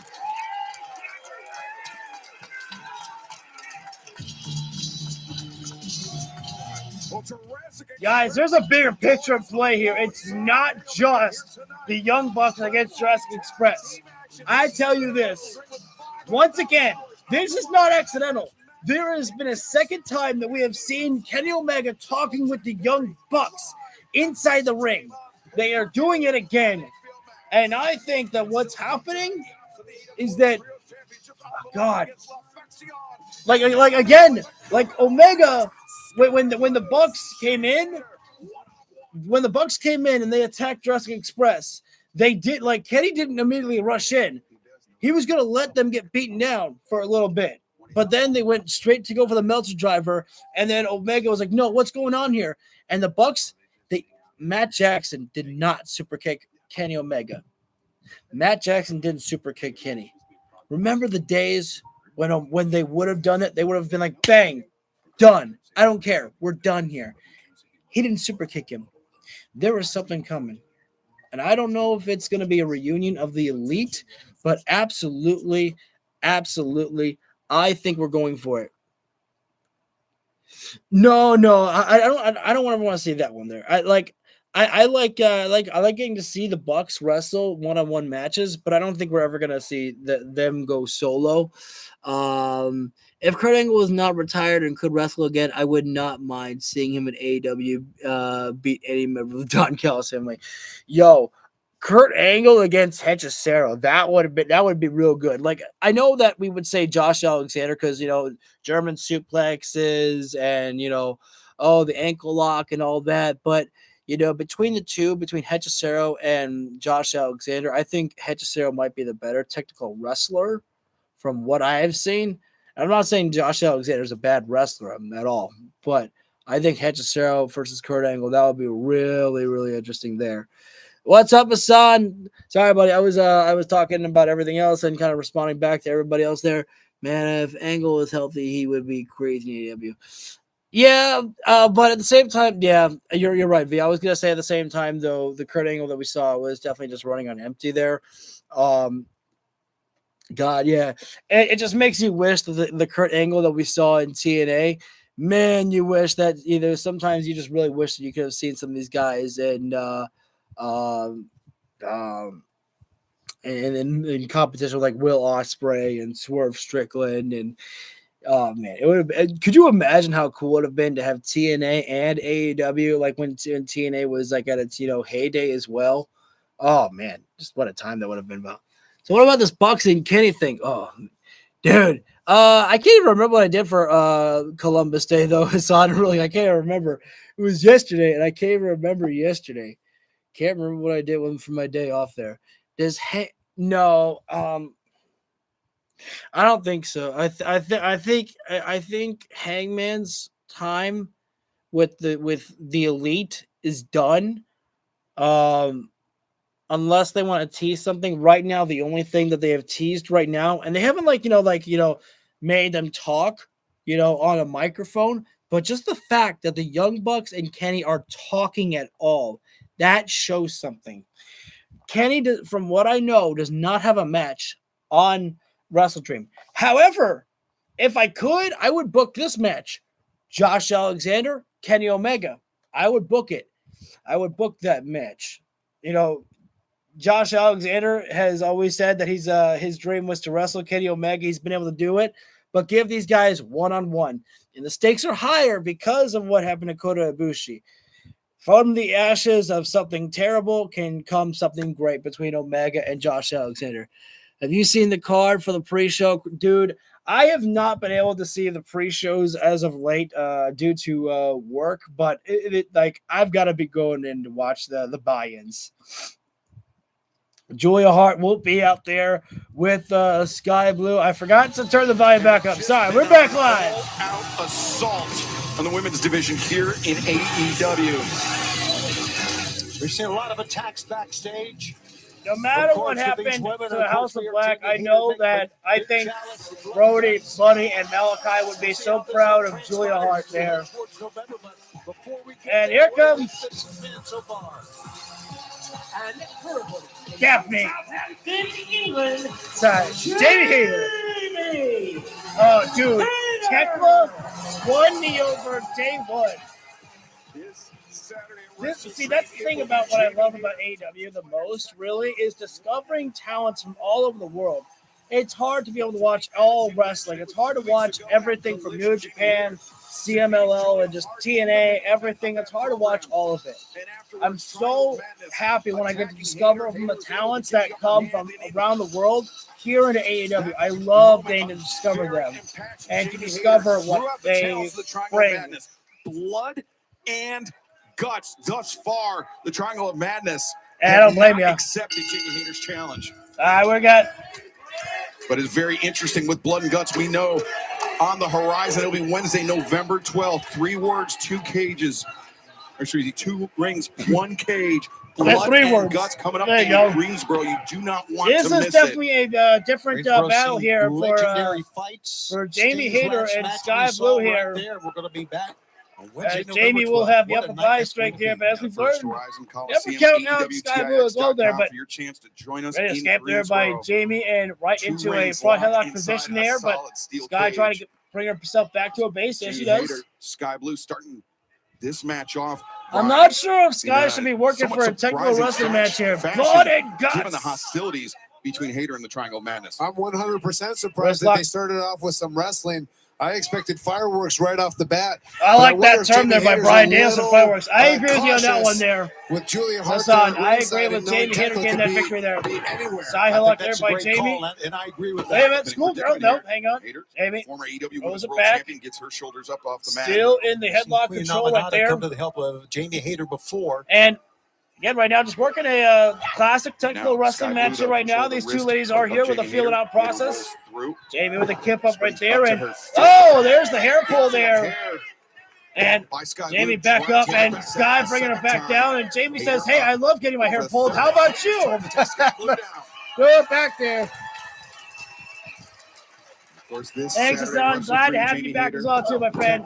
Shoulder tackle takedown there by Jamie Hayter. And pardon me, I need a drink break. For months. That's underneath Sky Blue there. Hayter, shoulder tackle here. And another one. Second one. Brian Hayter really putting the point of her shoulder into Sky Blue there. She's so powerful, and but also into the body slam there by Jamie Hayter. There was an elbow on the aftermath there. Near leg is hooked. Sky Blue kicks out. When you put the point of your shoulder in when you tackle somebody, it hurts a lot worse. Jamie right now is full control over this matchup, and now the face first Sky Blue into the buckle right there. Anything there, yeah. Really smart. So nice. How about we see it twice? Hayter, had it not been for the injury, would have been Wait a minute, one more time. Women's world champ. Was only 190 into the third buckle. You got to go 4 corners at this point, Jamie. You got to go all 4. To be considered in the world title picture. Better get going all 4. Face first. 4 corners.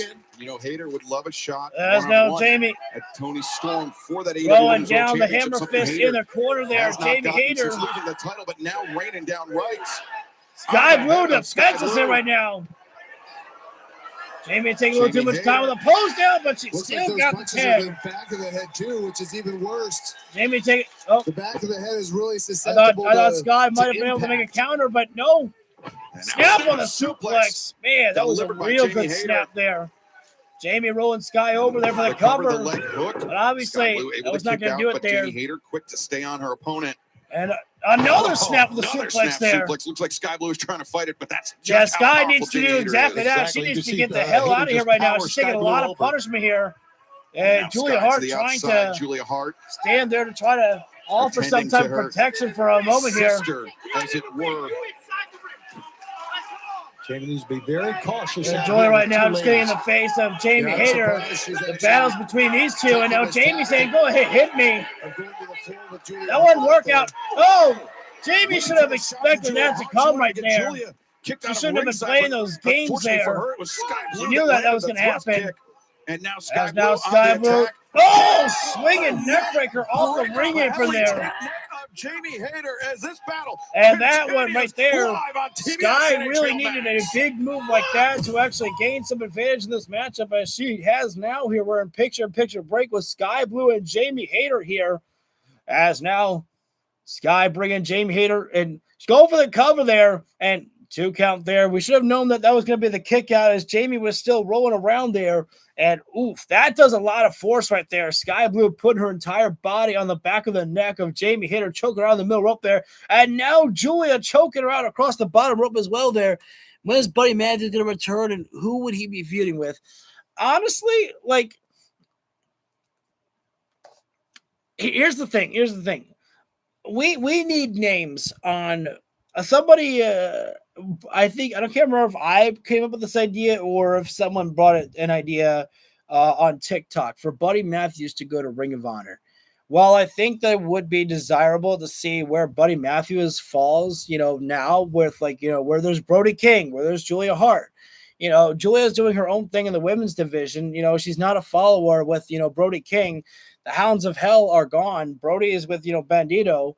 I mean, maybe, if Brody and Bandito lose the tag titles, maybe then Buddy goes and be like, okay, you had your fun without me. Let's bring the band back together.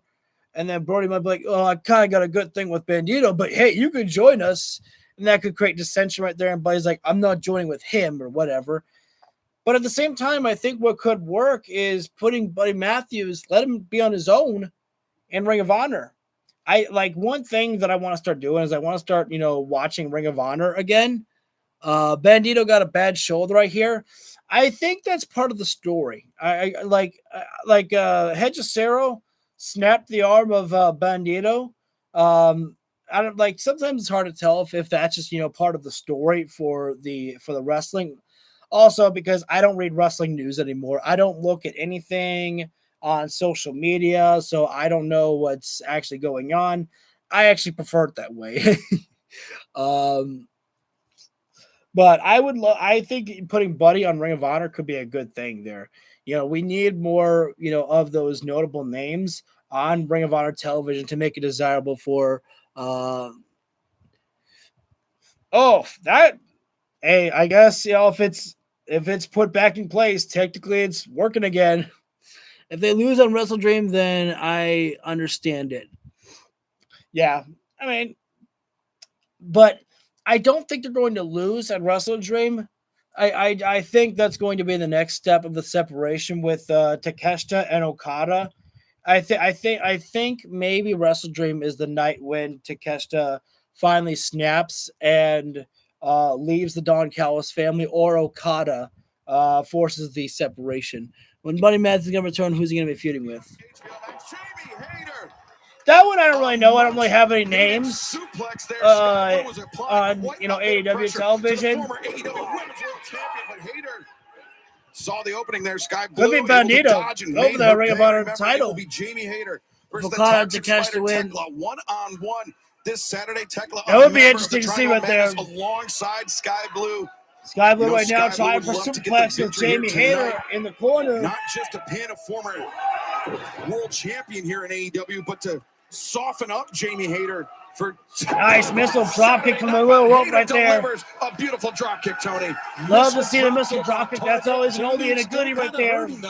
You can see it in her face. Guy in the corner. Jamie charged in with a lariat there. In the corner. Not slowing her down though, guys. Nice backdrop suplex there. Suplex.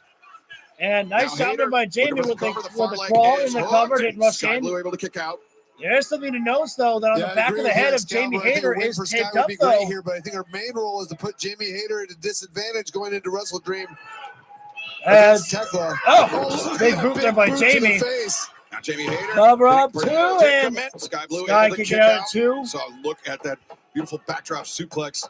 And at the same time, the tie has come off Hayter now. The boot strips off the kerchief. She's off. But I think that means all business, the end is here now. All business from Jamie Hayter here.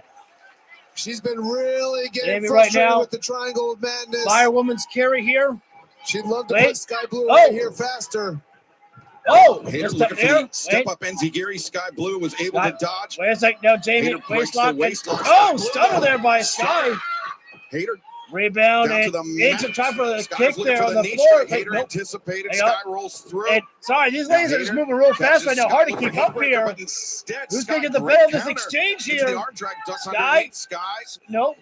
Jamie, forearm. And now Sky returns fire here. Women are giving us a fine match here. Super kick here. Who's going to fail? Sky Blue nail that big. Step up into Geary. But now, what a back elbow there. Sky Blue's jaw. Oh, that was.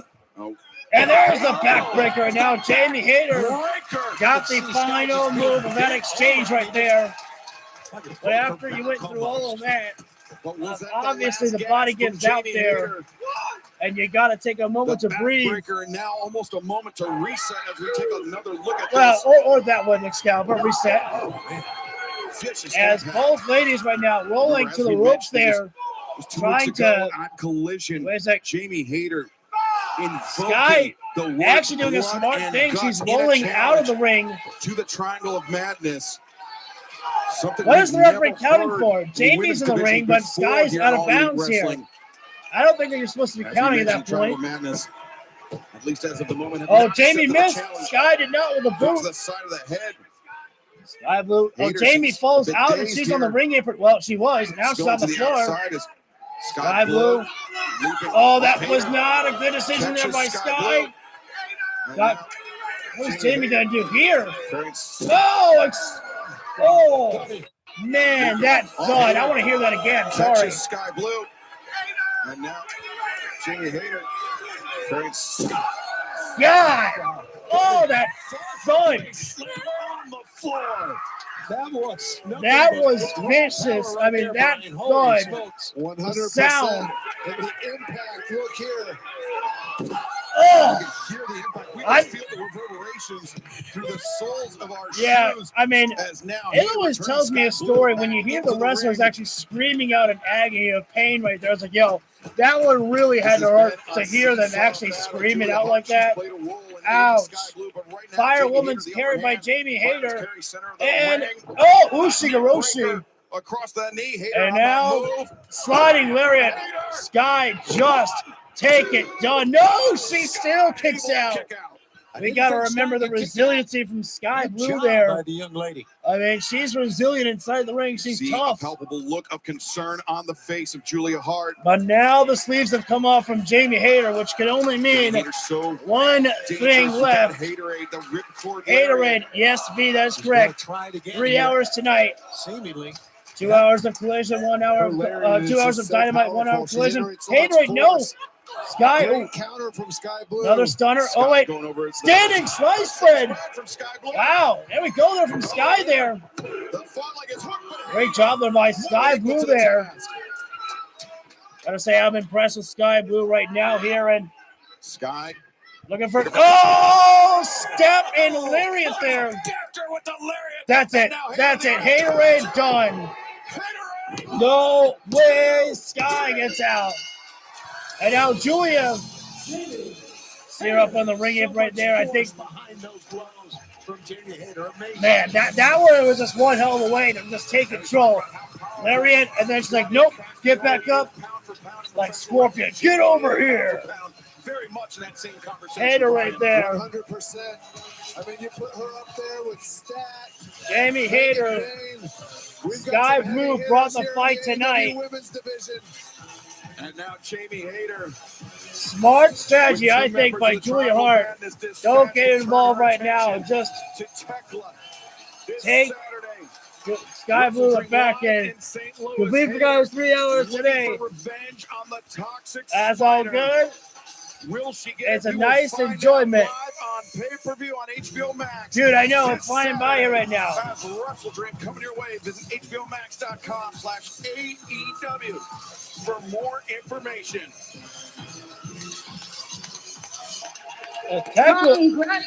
Congratulations! Not to you, Jamie, to me.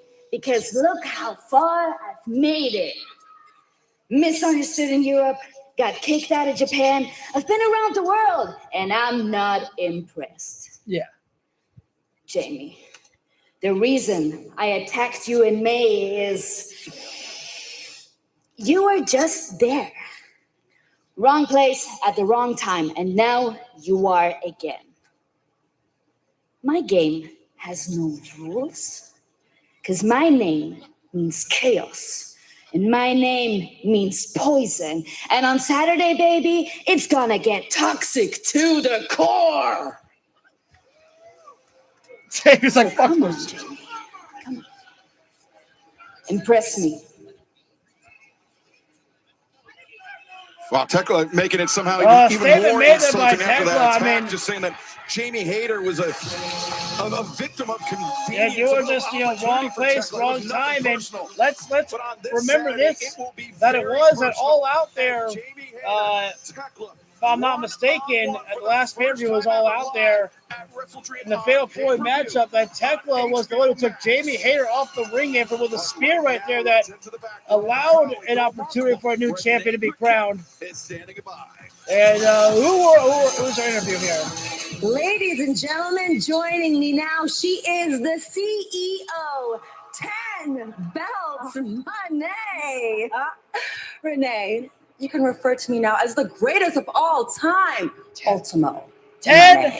Well, a huge congratulations to you. You tied Ultimo Dragon's belt record this past Friday in Denmark when you defeated Alice Link for the Body Slam Championship. Thank you, Renee. Like I said many times before, I'm not here to break records. I'm here to smash them. Well, let's talk Wrestle Dream. Let's talk Wrestle Dream. Well, Renee, slow the hell down. Okay, before we get to Wrestle Dream, I have a match this Friday at Arena Mexico for my CMLL Women's Championship against Persephone. And you know what else is going to happen this Friday, Renee? You officially become the longest reigning TBS champion in history. And how many days is that, Renee? 509. 509 days. Oh my, I love it when I don't have to do the work around here. I love it when I don't have to do the math, Renee. So yes, your champion, your CEO will be making her way to Wrestle Dream. But I'll be coming in with all of my 10 titles and as the longest TBS champion of all time. Time to celebrate.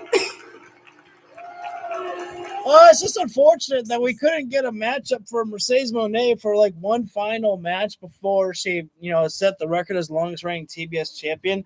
I think that's one of the downsides of no Rampage is that would have been nice for the one final match. Like, before you set that record, Mercedes, you have to get through me. I mean, the only way that they could actually have another one of those that they could do that is if they did a double championship match with the CML title and the TBS title against Persephone. I hope I said her name right. Who won the last match, Renegade? That was Jamie Hayter. She defeated Sky Blue there. Those commercial levels here, but man.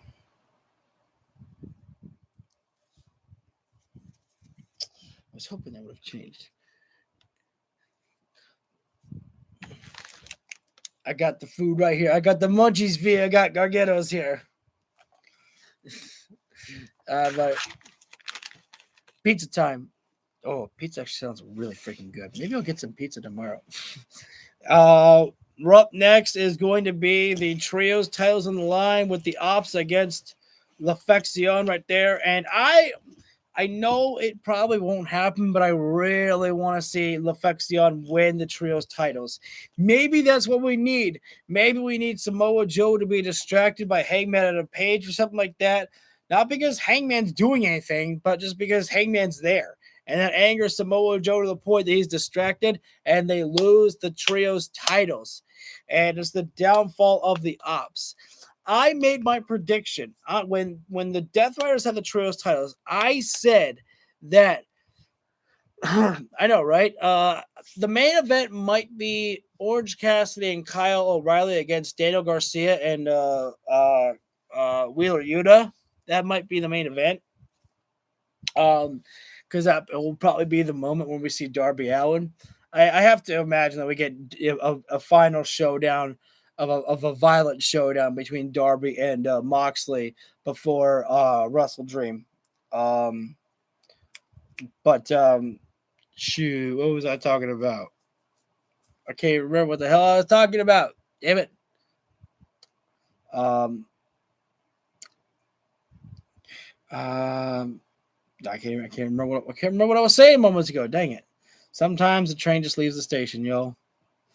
But that's right. What I was saying was the fact that I made the prediction that when the Death Riders had the trios titles, I said you need a power team like the Ops to take those titles from the Death Riders. I was right about that.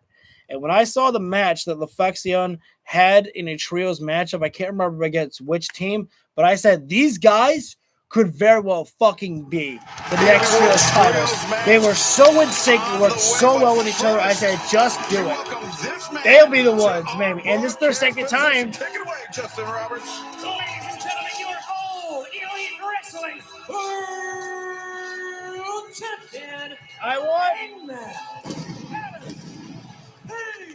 want Justin Roberts to start acknowledging Hangman Page as the AEW Men's World Champion. Kind of like the way the Hangman Page does it. But maybe they only do it for Hangman because he's the only one who actually acknowledges it. I was kind of debating on whether I actually commentate for this matchup here because it's not often that we actually hear Hangman and Page on commentary at all. Second time, but can he overcome Samoa Joe? We will find out this Saturday live in St. Louis. Welcome to the desk, champ. Oh, God bless you. Welcome. Thank you. Hey, champ. It's good to have you here, man. What's up, Tony? Nope. Get going.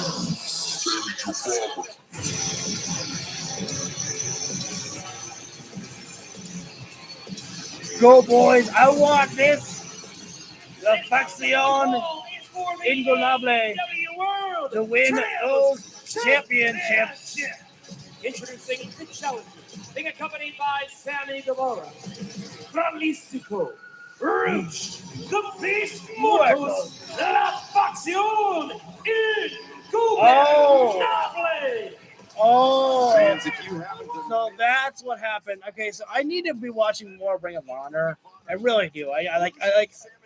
I want to be watching it again.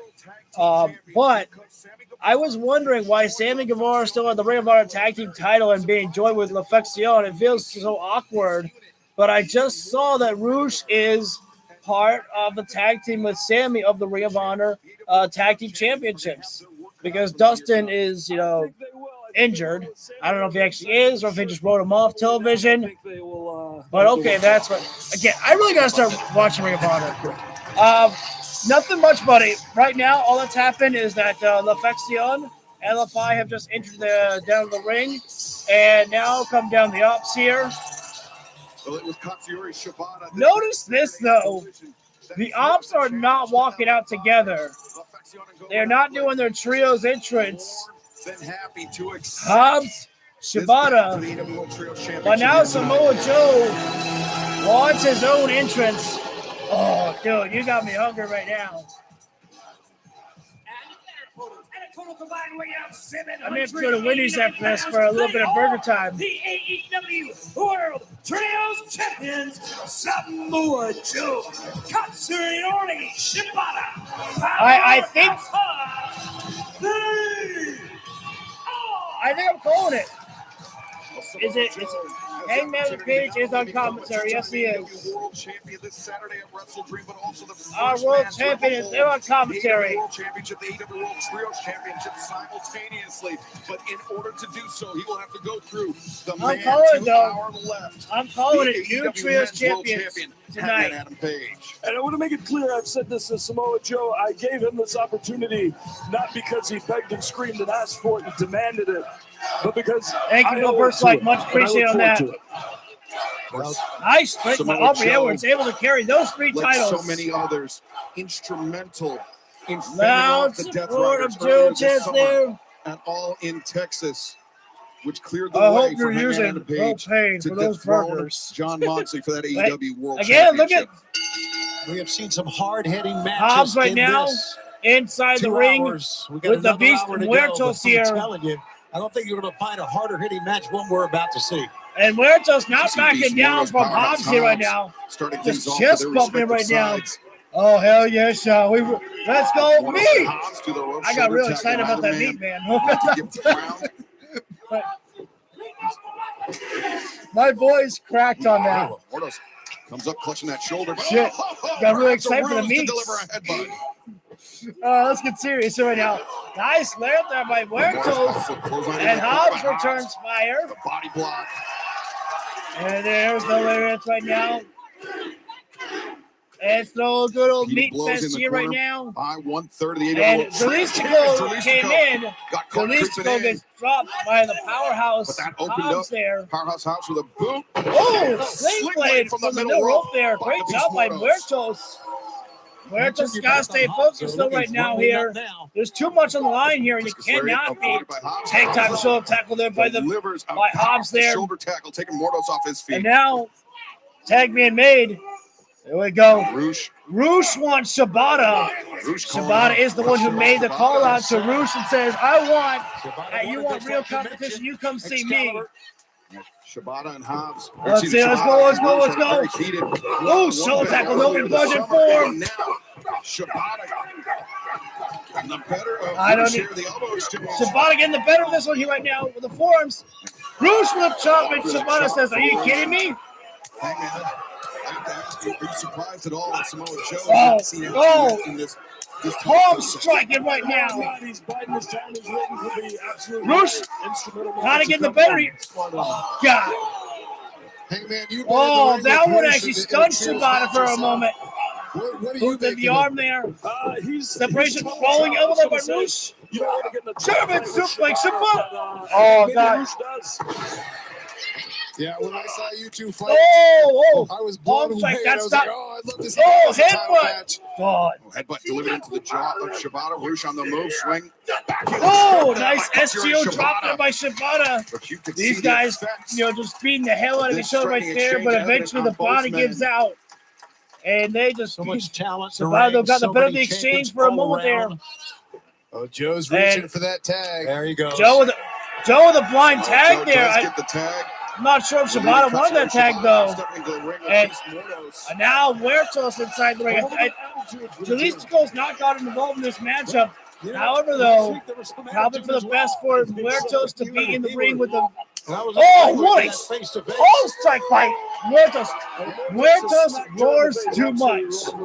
I know that you love to roar, you're a beast, man, but you're inside the ring with a killer in Samoa Joe. Hammer throw into the corner, Joe. The Samoan submission machine, Samoa Joe right there with that Enziguri takedown there. And he's looking over here towards you.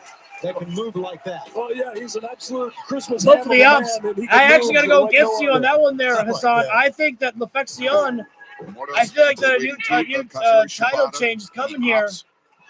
I think that there's a little bit of dissension with the ops in this matchup here. Just a little bit here. And Shibata. That was unnecessary there by Shibata to kick Roosh like that here. This is personal between Shibata and Roosh. And that was unnecessary there. And right now, and great job there by Lefexion right there. Hey, kick the tailbone right there by Jalisco here. Katsuyori Shibata being singled out by the challengers. Nice palm strike there by Muertos to the face of Shibata. And Roosh. The arm tag right there. Katsuyori Shibata tag. Step kick there, trying to really separate the arm of Shibata right there. Shibata throwing away, hanging out. Jalisco, avalanche, and now Muertos, and now Roosh. Trio drop kick right to the side and right to the back of the head. AEW World Trios Championship on the line. Who will prevail? Lefexion, the Tranquilo pose right there. Wait a second. Cover there by Roosh there, but a very arrogant cover there, just stepping his foot on Shibata right there. Samoa Joe's got to realize that trying to get involved in the ring right now is not going to be beneficial to Shibata at all right there. As right now, we are in picture-in-picture break for our trios matchup here right now. Jalisco will be a little bit ahead of steam right now, and into the drop kick right there. Rebounded from the ropes twice there, cover up there, and Hobbs got involved right there, and Jalisco can't be mad about that one right there. That's just, good tag team work right there. You got to be there for your partner for that one there. As right now, Jalisco transitions into almost a modified figure four leg lock on Katsuyori Shibata right there. I don't think that Shibata is ever going to tap out. I don't think that's going to happen at all right there. But definitely going to wear him down a little bit here. And especially take away some of the leg strength that Shibata has right there. As Jalisco right now picking Shibata up here. Spinning out the shoulder here and tag there. In comes the beast Muertos right now. Well, not just yet. Snapmare by Jalisco and Muertos into a tope atomico, up and over there, cover up there to it. And now it's Samoa Joe who saves the day right there. Aubrey Edwards can tell him to get out of the ring as much as she wants right there. But again, that is just good teamwork right there. You got to be there for your partners there. And snapping the neck right there, Muertos did there. And I think Shibata may have got out of 1 count right there. Oh, I wish that we were not in picture-in-picture. I would have loved to have heard that palm strike by Muertos to Shibata. Shibata returns fire with the palm strike, and Muertos right to the face. Shibata to the chest right there. These guys just, well, Muertos threw it away right there. Fans were hoping to see a palm strike battle back and forth there, and Muertos just said, I don't care what the fans want, and kicks the leg out of Shibata right there. But that's smart strategy there. You don't have to, go in for the bait with Shibata. Just go right after what's going to work. And Roosh right now, the legal man right now, a couple of gut punches to Shibata, and then a running lariat there. Oh, it's like now Shibata seated position. That's the last place you want to be in the ring with someone like Roosh here. We're going to mess with the bull and get some horns. Perhaps we're about to get that. The fake out kick from Roosh there. The fake out and then the kick right to the face right there. And again, another time that Samoa Joe getting very emotional here, trying to get involved in this matchup, and more tranquilo pose down there by Roosh, and I approve right there. See, this is I when Andrade came back, I was kind of wondering how it would play out with La Facción right there. Special 3-hour presentation of AEW Live on TBS, HBO Max, AEW World Trios Championship on the line. La Facción kick in the midsection there by Muertos as you can hear 1/3 of the champions singled out as Dralistico and the Beast. That was going to work. Shibata clipping the back of the head. Oh yeah, I want to see that one more time. Sorry. Of the champions singled out as Dralistico and the wheelbarrow and Spirit. Oh yeah, Shibata, the back of his head actually hit the bottom rope there. Very dangerous for Shibata. Yeah. Shibata getting out. Shibata, Brian, he's somebody that survived a very scary. I actually kind of like seeing that after Aubrey Edwards, checked on him. Shibata actually looked over at his teammates and gave him the thumbs up, letting them know that he's okay. Those ropes, quote-unquote ropes, they're not actually ropes, they're steel cables. And he hit the back of his head against that cable. Heavy chop there by Dralistico I'm there. not concerned looking at his face right now. You're joined here at the commentary desk by the AEW Men's World Not Champion, sure much Hangman Page, who will step into the ring. Man, heavy with Samoa chop. Joe live I don't even. I want to keep the volume up high. I want to hear these shots at full force. One-on-one Samoa Joe, Hangman Adam Page for the richest prize in our sport. Boom! There's the kick from Shibata. An explosive boot into the jaw of As Shibata's already dropped down Dralistico. Boy, showing a Let lot it of go corner to corner. Hesitation drop kick right there. Big time drop kick in the corner and the Shibata. directly at I think the Roosh. tag should be made here right now. But he's still in there. Hammerlock suplex. Shibata floats over. Cover up there. Press. Dralistico pop that kicks shoulder. out, but Hangman. Shibata Tag being goes made hard, there. Here comes maintain Hobbs here control now. of Dralistico, not let him get to the LFI corner.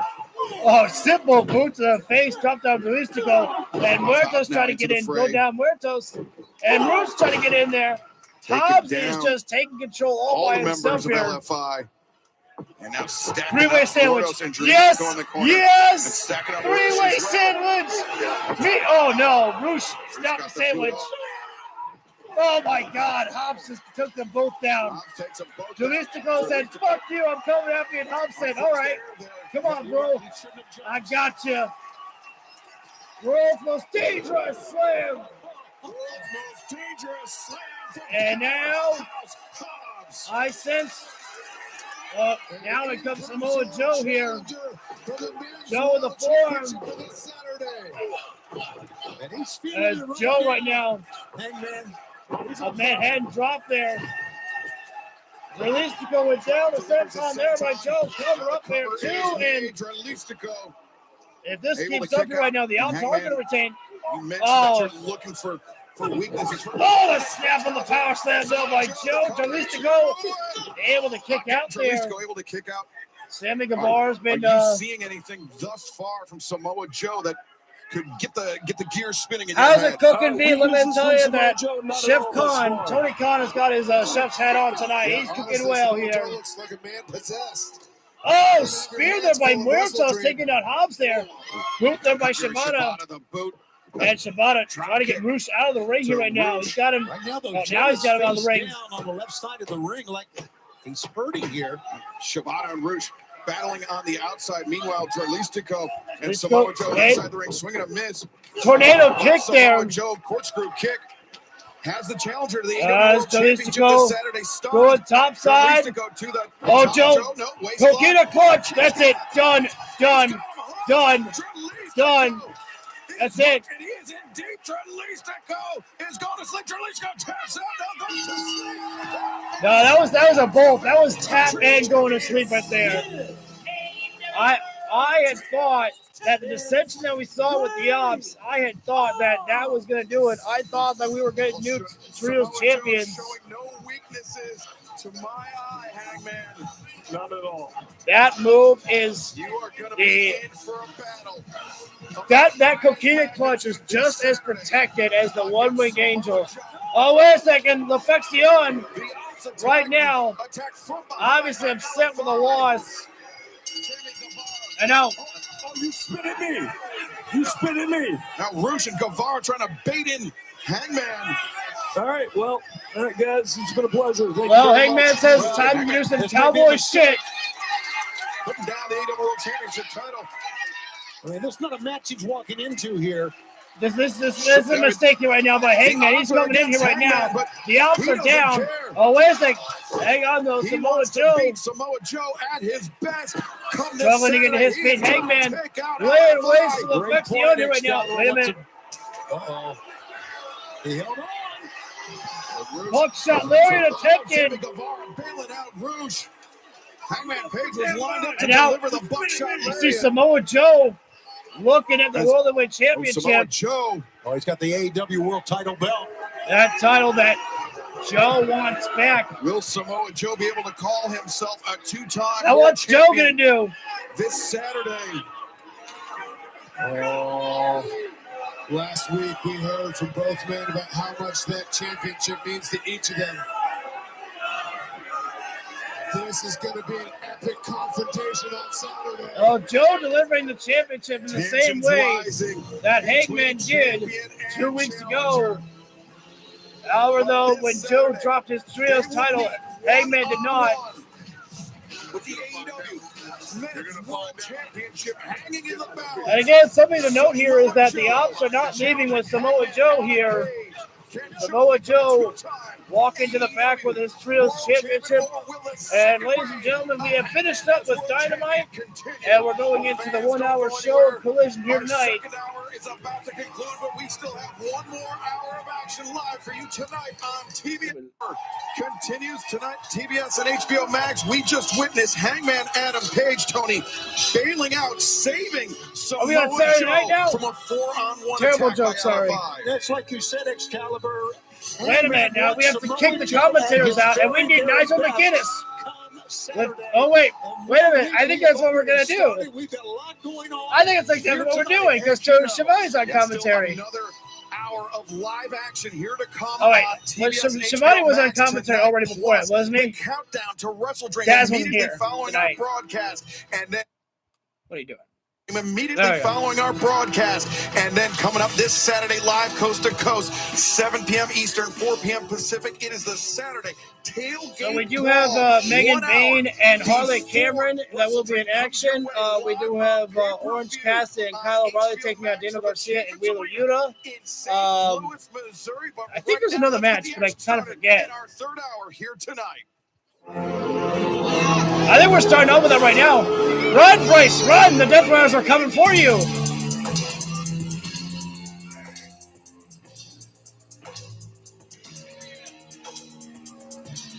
Oh no! They changed Daniel Garcia's theme song.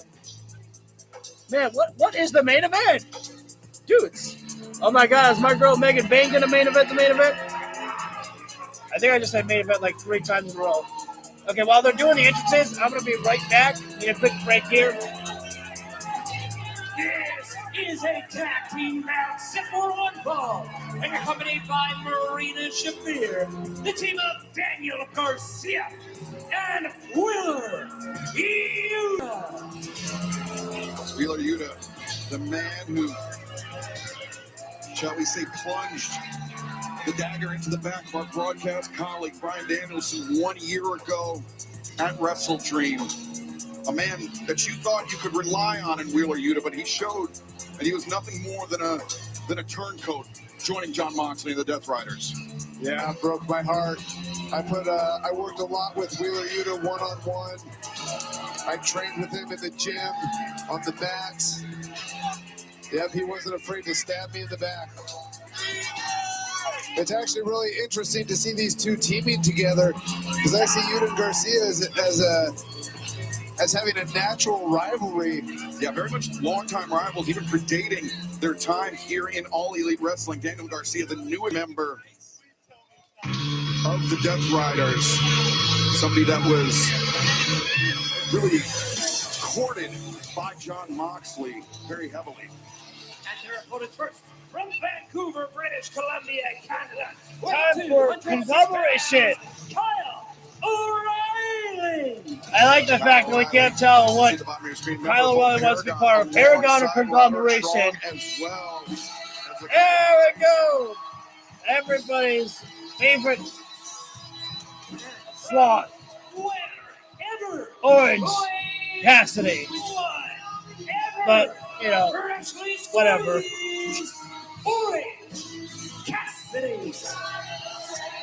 No, O'Reilly did it wrong. OC did this. You're not supposed to get big thumbs up there. I don't know if I have to mute Orange Cassidy right there. I can turn it down a little bit there. I haven't gotten hit with a copyright just yet by Orange Cassidy's theme song here. To my knowledge, I haven't, but I'll turn it down just a little bit there, just in case right there. Collision is looking like Rampage tonight. Yeah, tonight, like it was basically tonight. It is basically just Rampage right now. This is just to put in some action right there for some extra third hour because Collision, couldn't air on Saturday this time because of Wrestle Dream being on Saturday.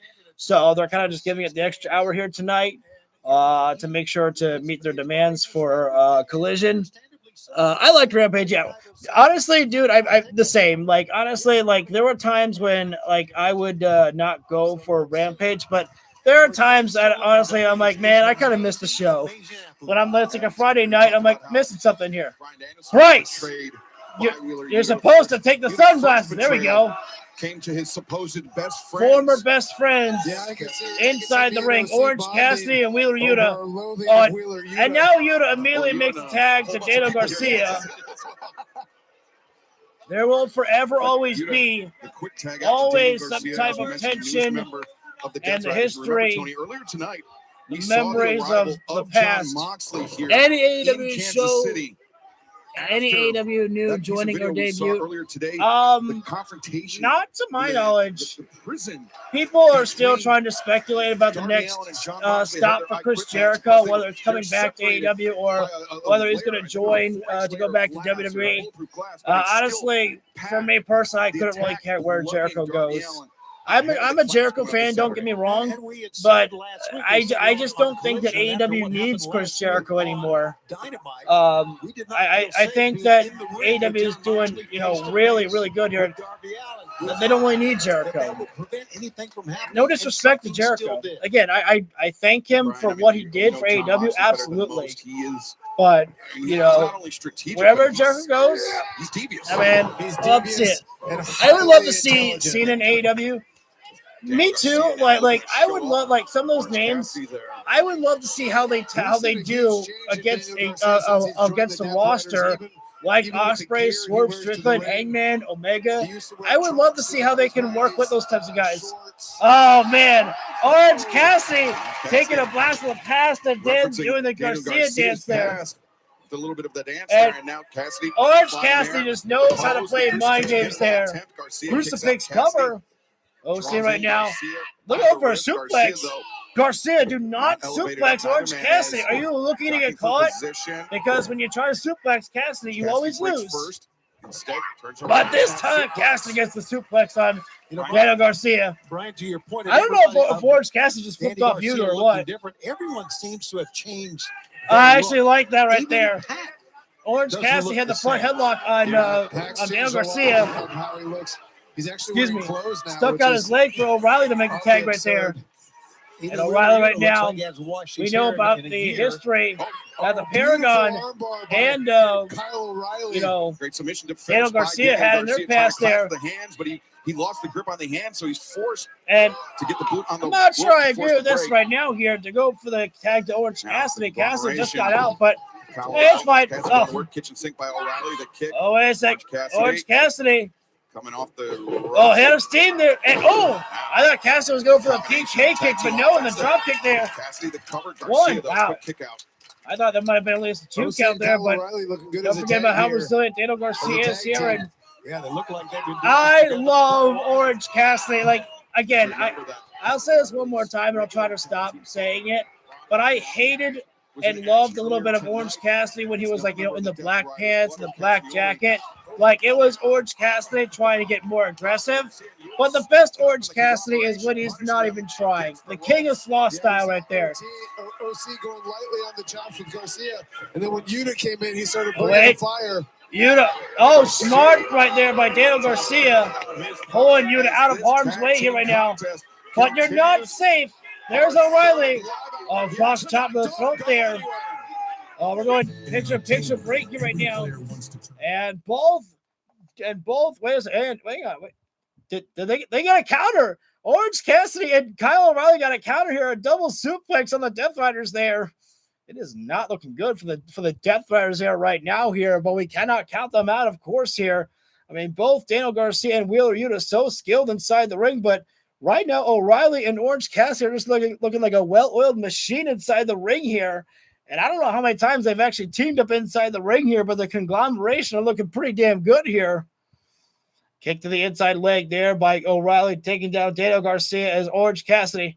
I like that. Cassidy saw a fan stretching out. He gave the little nod right there, and then the punch there. Orange Cassidy's everybody's friend. And there's O'Reilly with another kick right there. O'Reilly is just everywhere right now here. O'Reilly pointing at Orange Cassidy. What's going on here right now? Here, these guys are having fun inside the ring here right now. That's gonna feel pretty damn bad if you're the Death Riders. They're having fun. They may have been having a little too much fun there because there's Wheeler Yuta with a lariat there, and drop toe. There's Orange Cassidy as went face first into the steel chair that was set up at the corner of the barricade. That's where the security get to sit down and take a rest if needed, but no more rest for the security. As now Wheeler Yuta. Did he just brain buster Orange Cassidy on the guardrail there? Oh my God. That was vicious right there. Now Garcia and Yuta able to just take control here right now, just like that there. All it took was one lariat there from Wheeler Yuta to put a stop to the momentum that the conglomeration had. And now Orange Cassidy thrown into the guardrail. Was back first, and then a little bit of his head clipped the top as well there. And I thought Daniel Garcia was going for a cover there. And Yuta right now is still choking out a former best friend in Orange Cassidy. I don't think we'll ever see a reunion of the best friends ever. And that makes me sad. That does make me sad. As Garcia throwing O'Reilly face first into the buckle right there. And now Garcia going to bring back the 10 punches right there. Starting off slow right now with those methodical punches right there. But I don't think we're going to... Oh, wait a second. Really? Garcia did have the palms up right there. I don't think Marina Shafir kind of likes seeing that, though. That does make me wonder... I'm still kind of on the fence of where Daniel Garcia is. Like right now he's in the Death Riders, but is he part of the downfall of the Death Riders? Is he part of like maybe a mole from the inside? I don't know. I'm still trying to think about that. And I think that's cool. I think that's cool that we get to think like that. It's like, am I overthinking it, or is it really just it's just that simple that he's really in there with them? And right now, Yuta with a snap mirror takedown on O'Reilly, and now going into Those hammer and anvil elbows as we are back live right now here. Tag team action underway. The Death Riders, Wheeler Yuta, Daniel Garcia And taking the fight Yuta to taking down Cassidy. OC from the ring apron there. Our third of 3 live hours on TBS and HBO Max. And now Garcia with a hammer and anvil elbows. This is where the Death Riders really turned things around. Or excuse me, they had the tables turned on them, but then it was an unforced error by the conglomeration that opened the door for the Death Riders. That brain buster, that was that rough. suplex are almost like a sheer drop brain buster on top of his safety. Yeah, that was, they're doing a double hammer and anvil elbows. Wow. I've never seen this type of team from the Death Riders right there. Looks on. Kyle O'Reilly in serious trouble here. Oh man. Now the yeah, I'm definitely following your lead, V. After this is over, I'm going for some burgers myself. Yeah, but you know, crossface there by Yuta as O'Reilly elbows gets his leg on the bottom rope right there. They could be. They weren't delivering him with the point of the elbow. Oh, wait a second. Give it, Yuta. He's not getting the ridge of the forearm across the neck. I have till 5. The neck even further. Yeah, Danielson. A lot of the things that we worked on when we were training together. Now the tag being made. He obviously ignored a lot of my advice. Now, as Garcia tagged. What do you mean ignored your advice, Danielson? He said he had till 5. O'Reilly right now. Rapid fire kicks. Oh, that one. And again, the Death Riders right now. The clubbing blows there to the back of O'Reilly. 15 off for 15% off as Daniel Garcia, Wheeler Yuta very nearly just gave away the match right there, Brian. Oh, back elbow there. They Riley. Yeah, they haven't caught in the Death Riders corner. He needs to get out. As far as wait a minute. A double dragon screw. I don't know if I've ever seen that before. How when they? That was interesting there. And now the tag has been made, and the King of Sloth style Orange Cassidy is about to make about to make a cold tag here. The superpower is here. Hands in the pockets. Oh, wait a second. Not for long there. That was a fake out. There for the Death Riders. Hammerlock and into the soul food right there. Wait a second. Taking the playbook from Chuck Taylor. Ah, see, I caught it, Shelber. Arm drag. Beautiful arm drag. And there, those seats up and over. Wait, face first. Yuta goes in the buckle. Hey, Daniel Garcia, how about you eat the buckle next? And now, Yuta, you want some more? I got tickets for you. Since his return from injury. Orange Cassidy up and high cross body taking down Daniel Garcia. And now, Orange Cassidy around the world DDT there as Yuta gets spiked down. Daniel Garcia, Orange Cassidy was looking at the crowd a little too much here. Great move by Garcia. Saw the opening. Oh, beach break by Orange Cassidy on Daniel Garcia right there too. And wow. Very nearly. I thought that was going to do it there. Maria Shafir is getting very frustrated outside the ring right now. She's getting animated. She's like banging her head against the steel buckle there. She got problems. Turning into a lunatic fringe. Sorry, I'm trying to have a little fun here. Yeah, I wonder if he's going to go for Garcia or if he's going to try to hit Yuta here. Orange Cassidy's got the orange punch right now. Sized up here. Cassidy line over for Yuta. Yuta, Olympic slam. Wheeler Yuta, Orange Cassidy pays the price. Excalibur, you talked about how well. Oh, wait a second. Look who's there. Wheeler Yuta, but Wheeler Yuta Jon Moxley. As Jon slowly starting to make his way outside into the ringside area. Around the world DDT. Wait, nope. Yuta puts on the brakes, but not for long. Stundog Millionaire. What I tell you, you don't want to get catch Cassidy with that. Stundog always gets stunned. Combination of moves. And wait a second. Oh, wait. Oh, Jesus, what a pole strike there. And wait, and guillotine. Wait, no, and now Daniel Garcia returns to the guillotine here. Just transition both guys. Oh! Snap of the neckbreaker there by Garcia. And now Yuta, O'Reilly. Kyle's got it with the guillotine. Garcia's dropped down into the knees there. Orange punch. Orange Cassidy on the move. Tope Suicida. He's got to watch out with Moxley. And wait, Marina I know. Shafir grabbing the attention of the referee. Daniel Garcia is tapping out there while Maria Shafir is distracting the referee there. O'Reilly let go of the hold because he heard the tapping right there. And of course, there's a bastard. He felt the tap. Tap right there. And Claudio with the uppercut. Claudio knocked out Roderick Strong with that uppercut earlier. And now he's done the same thing as O'Reilly gets done. And unfortunately, Bryce Remsburg sees the amount of Death Riders at ringside. He knew that something went wrong. He knew something happened. But unfortunately, there's nothing he can do. Exactly. You hear Bryce, if you can hear him, he said, what is he doing out here? What are you doing out here? He saw all of it, or he couldn't see any of it. And now the assault still afterward. Yuta beating down Cassidy. Daniel Garcia beating down Kyle O'Reilly. And now here comes the rest of the conglomeration. There's Tomohiro Ishii there. And Roderick Strong. He may not be part of the conglomeration, but he still is there to support his friend O'Reilly. Going right after Claudio. But unfortunately, Ishii got dropped with the Psycho neither by Yuta. There's just too many numbers of the Death Riders here. Where's Darby with the flamethrower? Moxley still has more to say. He's got a microphone. He's watching what's going on the outside, loving every bit of it. Yeah, he's like the general of this. Are you? Oh my God! This last time we saw son of a Darby bitch. Allin, he was bloodied. That was Darby Allin got his face caved in by Pac. He was bloodied. He was beaten, and you could see Darby staggering in. He is still not 100%, but Darby Allin. This guy's psychotic.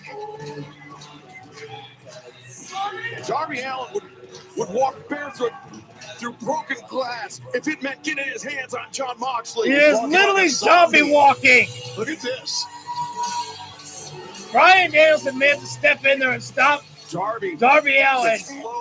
He still has to make it to WrestleDream. Oh, Darby's still with the blood on his face. God. Claudio rushed in, uppercut. Claudio Castagnoli. I know Darby's a fighter, Brian. You know this as well, but this is not good for him because the I Quit match is coming up in just a few days. It's almost like you're saying, poor kid. Yeah, this isn't good for Darby Allin. And yet, but here's the question. There he goes. Darby There he Allin goes. can take a Darby's tremendous still amount of punishment. crawling down to the And ring. Death Riders can give He it doesn't out care for about sure. Claudio. Jon Moxley He can doesn't for care sure about hold Pac. back. But can These guys they are make trying to make Darby Allin Allin stay quit? down. You know who you're dealing with. This is Darby Allin here. In Darby There's no quit in Darby Allin. Him to say the words "I quit" Like Jon Moxley, but Darby Allin sees nobody. Darby Allin has tunnel vision. He sees nobody but Jon Moxley. Look at this. Garcia and Yuta after Claudio and Pac.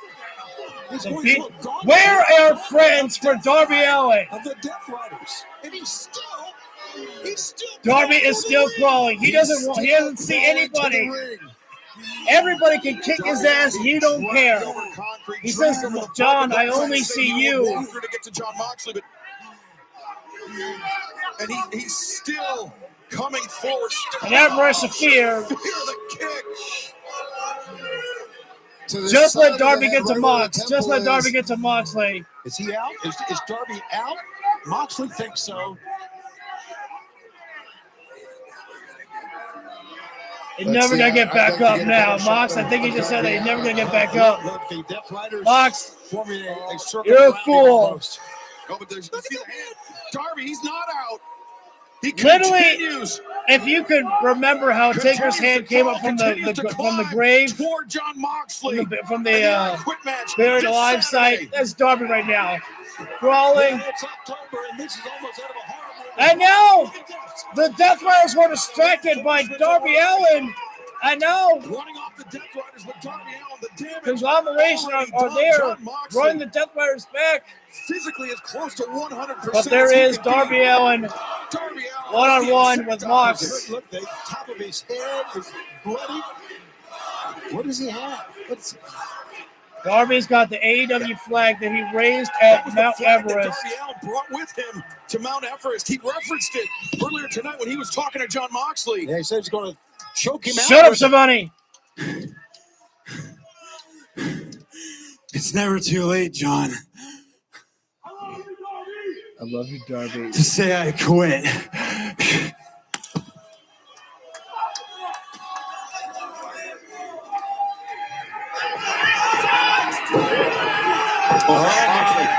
Jon Moxley just hit the flag.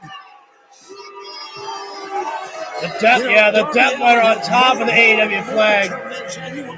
Moxley could have taken Darby anywhere else, but went to him right. Insulted at the idea that he would quit to Darby Allin, but we just saw what Right Darby into Allin will put himself the AEW through flag. and never say I quit. Again, guys, this is the match that I am most excited for. Like, literally, they could have devoted the entire Wrestle Dream show to Moxley and Darby, and I would have paid any money for it. I would have paid $100 for the fucking show of Moxley and Darby Allin one-on-one I Quit match. I don't like how when you got two wrestlers like that and Moxley and Darby Allin, dude, it really should be.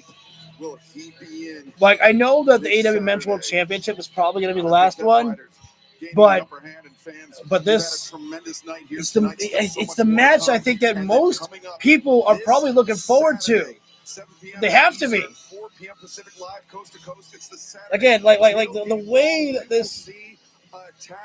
Oh, that's interesting right there. FTR against Jet Speed in the buy-in there. What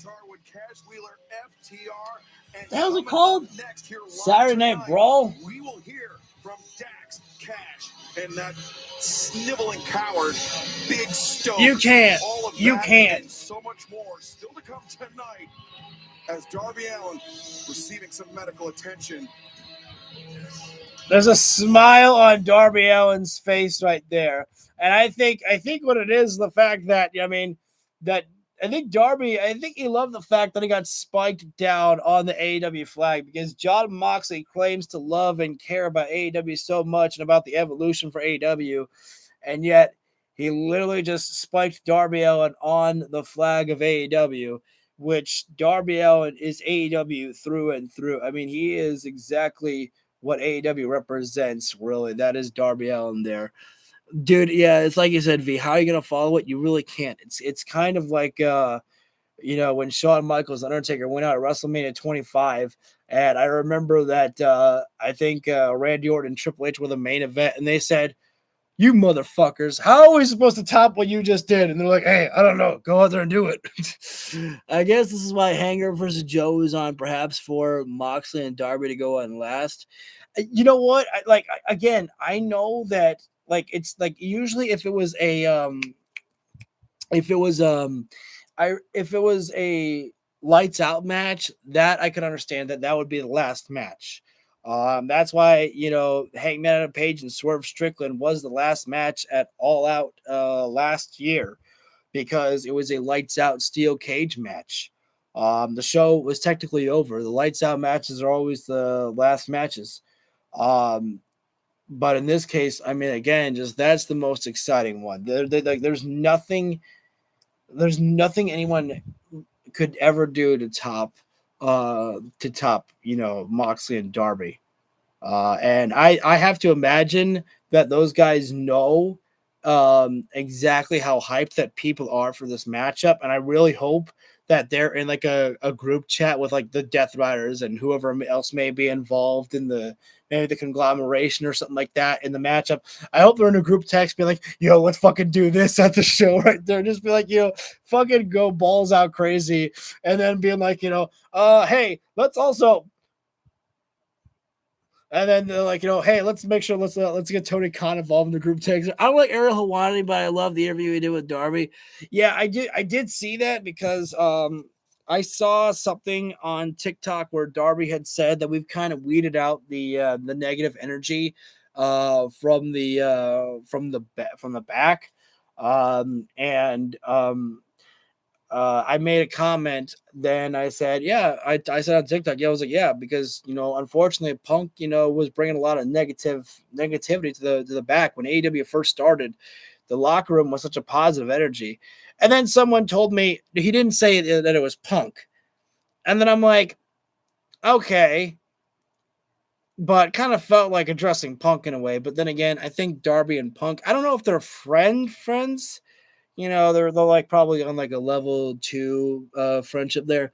It was a really good interview about some of Darby's past too. He's got a crazy wild life, dude. Yeah, I know a little bit about Darby with his past, but he's kind of like, it's weird. Darby's actually kind of like a mystery. Like I guess in a way almost like Batman a way. People, us, we know Batman, but if you were like in a real life situation, you don't know Batman's past. You just know he's Batman. I don't know how to describe it, but I do know this. 3-hour broadcast. Ladies and gentlemen, it is time that we all bow down and pray because the goddess of AEW is here. The queen of collision, Megan Bayne. Megan Bayne. Top gods, Megan Bayne. Well, Megan Bayne will be teaming up with Penelope Ford this Saturday on the Tailgate Brawl to take Megan on Bayne Willow walking Nightingale, out here. Harley No Cameron, Penelope a Ford tag here. team battle. Dude, a lot of I animosity. fucking love Megan Bayne. Here's a fun story for you guys here. When I went to my last show, suppose Rhea Ripley comes to AEW, what happens next? Obviously, give the fans what they want. Give us a mixed tag with her and Buddy Matthews. I think people would obviously want to see that type of thing right there. But that would, I think immediately, maybe give us a rivalry with Megan Bayne and Rhea Ripley. That would be freaking good right there. I agree with that one though, V. There are some people that are pushed really well in WWE, and it's like, that you're a star. Why would you leave? It's kind of like, when people are like, oh, Jon Moxley will go back to WWE. Why would you do that? I hate when people say that. It's like, dude, he's the fucking star in AEW. Like, Moxley, since day one, has never, ever not been a star. Tiffany wants Toni Storm as a dream match. She's got to come to AEW then. If she wants that, she's got to go to AEW. Again, Tony's another individual. Why go back when you have it so good to be who you want to be in AEW? And she's a fucking star. This, or perhaps any generation, is big. Megan Bayne gonna talk. Oh, let's go. Microphone to Megan Bayne. I'll tell you the story in a sec about me and Megan Bayne. You get to now think on it. Willow, how does it feel knowing that you came out here and gave it everything that you had, only to realize that it still wasn't good enough? All right, Graham, I'm going to clap along with Stoker right there. Always sit for my girl, Megan. Now look at you, trying to dust yourself off, tag in a new friend, and take another swing at the Megasis. Megasis, girl. You think that makes you a fighter, but really, it just makes you stupid. I'm conflicted. I love me some Willow. Dex, where are you going? That's crazy. I guess I didn't beat it through your skull hard enough, so maybe watching me tear Harley apart tonight will finally make it click. It may be fun to play the hero, but your fate will always be the same. And that is bowing down to me. Megan Bayne. Yes, ma'am. Has just been imposing her will on the women's division. I cannot articulate just how much I hate Willow Nightingale. Well, then don't, Stokely. But I can articulate how much I hate Kevin Knight and Mike Bailey. Well, then don't. Kevin Knight has all the potential in the world, but every week he squanders it hanging out with Mike Bailey, someone who looks like Billy Ray Cyrus with an autoimmune disorder. God! Wow. Saturday at Wrestle Dream, Tailgate Brawl, this ends, and we will focus on the one thing that matters after that, and that's the AEW World Tag Team Championships. And still, they want to talk. Settle down. Settle down. Daddy's speaking, okay? Daddy's speaking. God damn, dude. Are you kidding me, Dex? Daddy Dex. Jet Speed, you have one opportunity in 3 days' time. You have one opportunity to write your name in wrestling's immortal book of life. I want you to sit down for a second, okay? Sit down for a second. I need you to think. Wait a second. No. You're taking it too far. I need you to think. Use your brain. Use your brain. All right. Think about this. The last 11 years of FTR.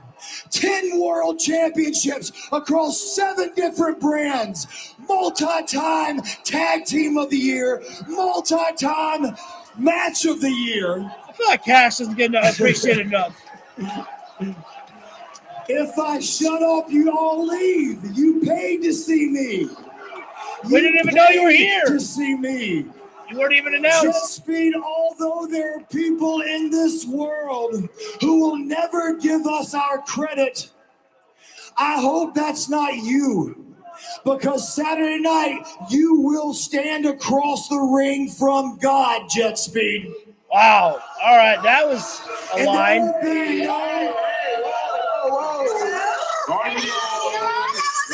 All right, we need the positive energy. Let's go. Hey. Slow your roll there now. Slow your roll. Because we already know that you got enough of them on the back of your neck.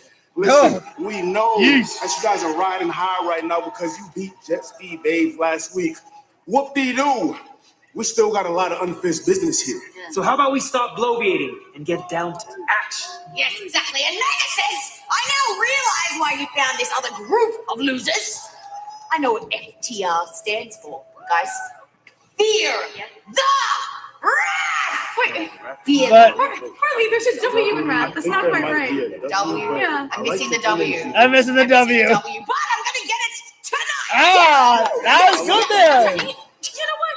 Listen, I don't know why we're saying this to a camera. We can just go out there and say it to your faces. We're not scared. Right now. Come on.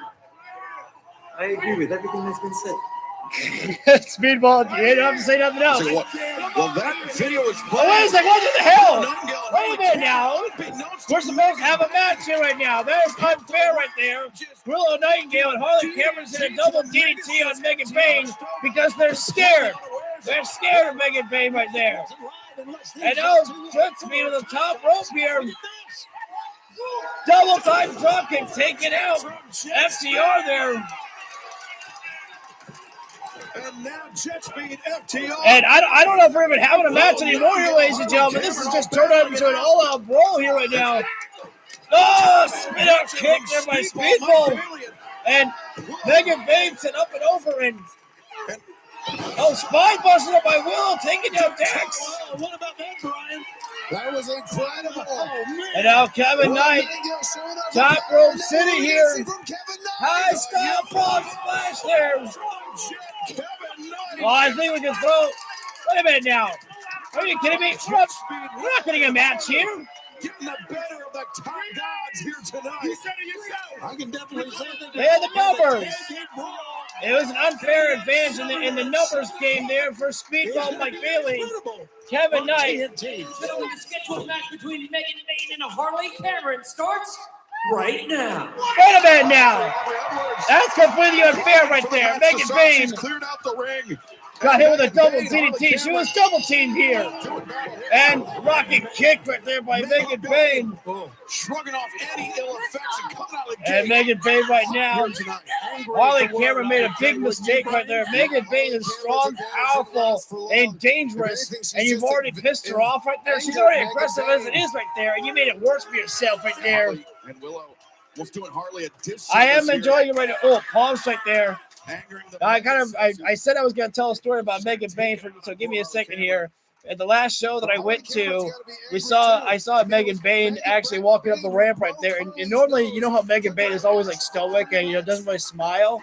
I was like bowing down to her, and she actually looked at me and smiled and pointed right there. So I got her to break character.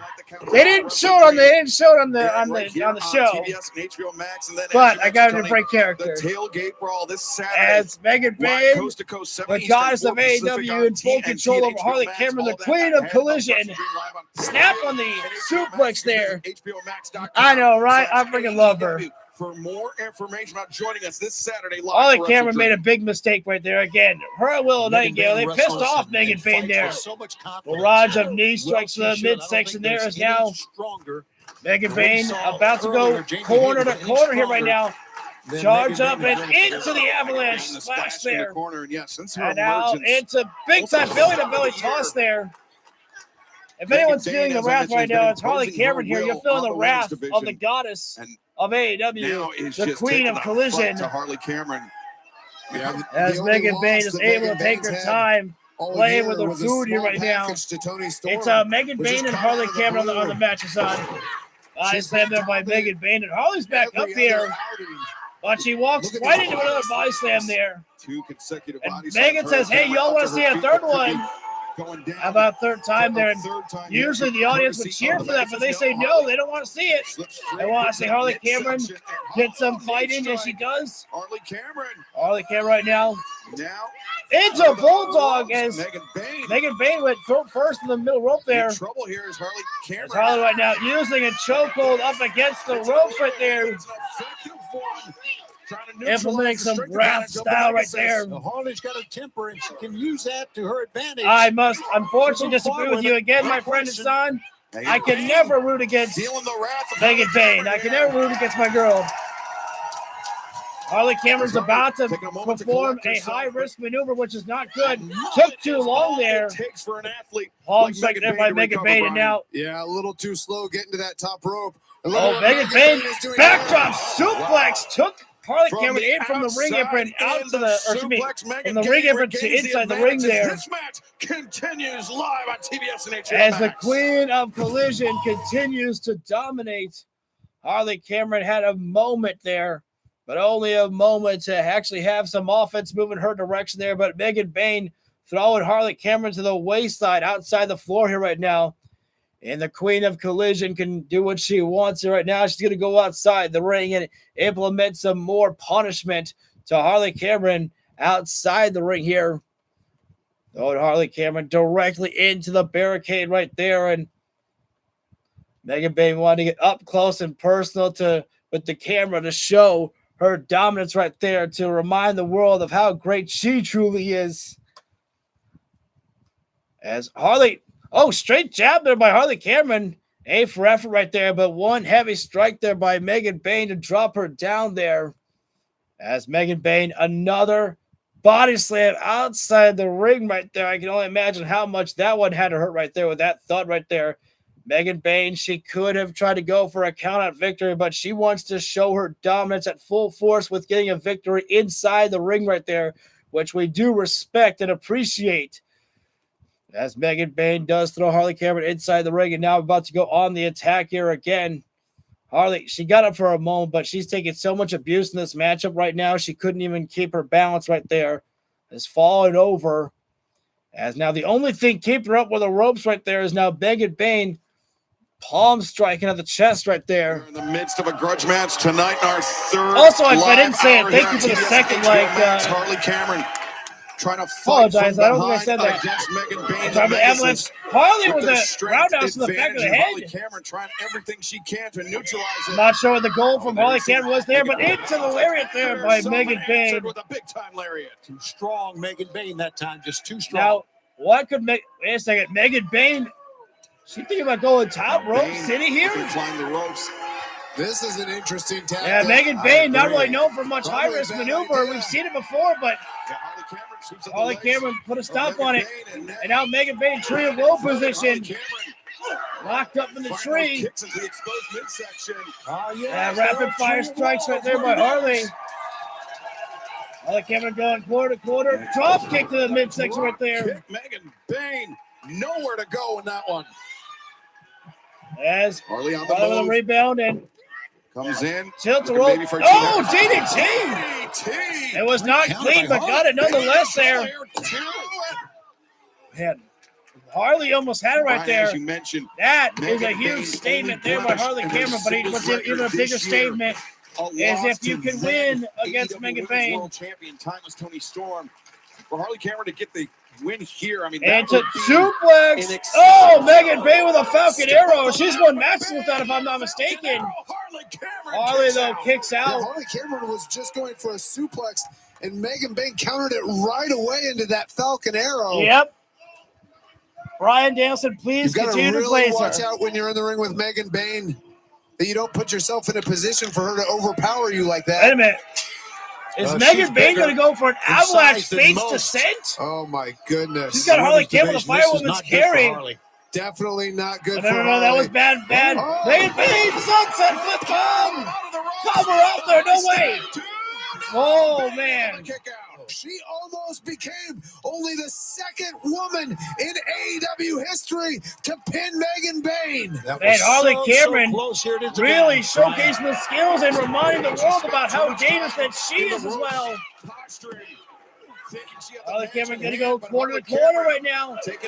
Back elbow and she's going for it again. So nice to see it twice. In the corner, too. Megan Bain into the lariat. And this is near the end here right now. Time to bow down. With Harley up and a face descent. Harley Cameron, Megan Bain. Cover it up. 1, 2, what? Oh, how about that? My God.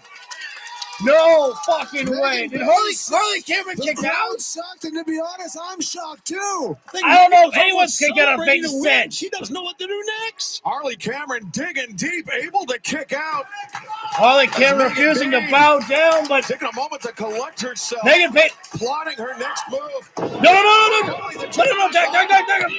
Oh, Bain, one power from underneath. Megan Bain. Hoist up Harley Cameron. Oh, she's really trying to deadlift her up there. Running Liger Bomb. That's another one of her signature moves. 2, 3. And to kick out a face to sit there was an incredible statement set by Harley Cameron. But the Queen of Collision continues her winning ways. Oh, wait a second, though. Brawl this Saturday. Harley Cameron, Willow Nightingale, taking on Megan Bain. That'll be you, Willow. Forward live coast to coast this Saturday, 7 p.m. Eastern, 4 p.m. Pacific, plus FTR versus Jet Speed this Saturday. We all should be bowing down to our queen, our goddess, cold-hearted, handsome double Megan Bain. and the Mad King, Eddie Kingston. You know what, man? LFI, I got 2 singles wins over y'all. Me and you got to move on, dog. No disrespect, but we got to move on, man. We got to do what we talked about when I was out, and that's go into the tag team ranks. So guess what? We're going to be at, what is it? Tailgate. Word. Tailgate will be there on Saturday. There at Saturday. Remember the song? Yeah. We'll be there, dog. Whoever wants some, come get some, you heard? All right, so an open challenge by Eddie Kingston and Hook right there for Saturday night on I was almost on Collision on WrestleDream, and we have the black screen. Oh my God, somebody's coming out. Popeye's $6 big box is back. Popeyes is coming out. I kind of made a joke because they had the black screen, and then they had the AEW logo on there for quite a while. I knew we were going to commercial, but I'm like, oh my God, a debut's happening. The lights went out. I do love the fact because I do actually think that Hook and Eddie Kingston could be a great pairing for each other. Hook has always been kind of searching for that tag team partner. First, it was Danhausen, then it was Jungle Boy, and now it's Eddie Kingston. I think that Hook and Eddie might work better than Hook. I think if I had to rank the tag team that Hook has had, I think Hookhausen was the best. Hook and Jungle Boy second, Eddie and well, actually, you know what? I'm just gonna say it right now.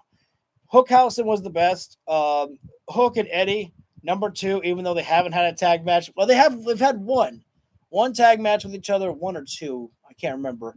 And then Jack Perry would be 3rd place there. Loved Hookhausen. I did love that too there. Hook has that Bronx in him. Yeah, he does right there. Oh wait, are we live? Shoot, we're not live. Okay, we practically were. I probably just did a 10-second skip there. So I don't know what our last match is because we're coming up on the 3rd and final hour of the show here. Oh, that's right. It's the trios matchup of the Don Callis family against Mark Briscoe and Brodito. I don't remember which members of the Don Callis family are there.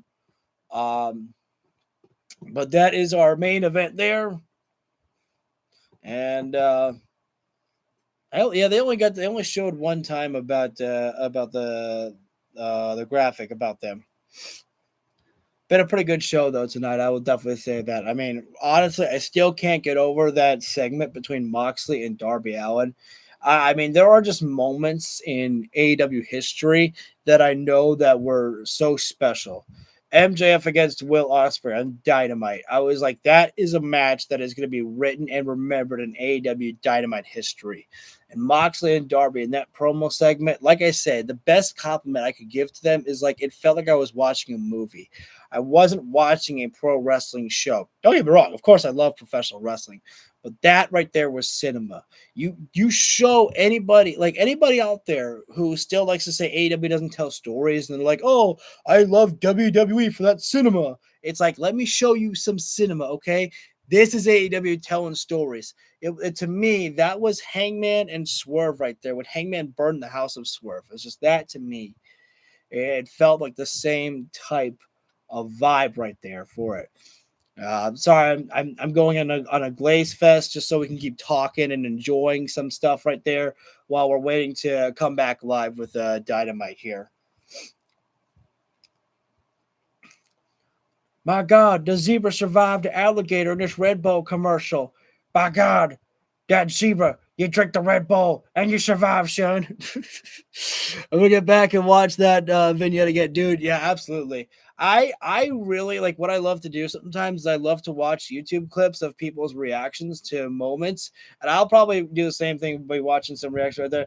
You two are on a hot winning streak with 2 wins currently under your belts. That's where you're wrong, because a win streak is 3 straight wins. And you know what? We'll never get there because I am never tagging with you again. I'm not tagging with somebody who's the most delusional person I've ever met in my entire life. Over here. All right, I agree. We're not tagging ever again. There is no tag team.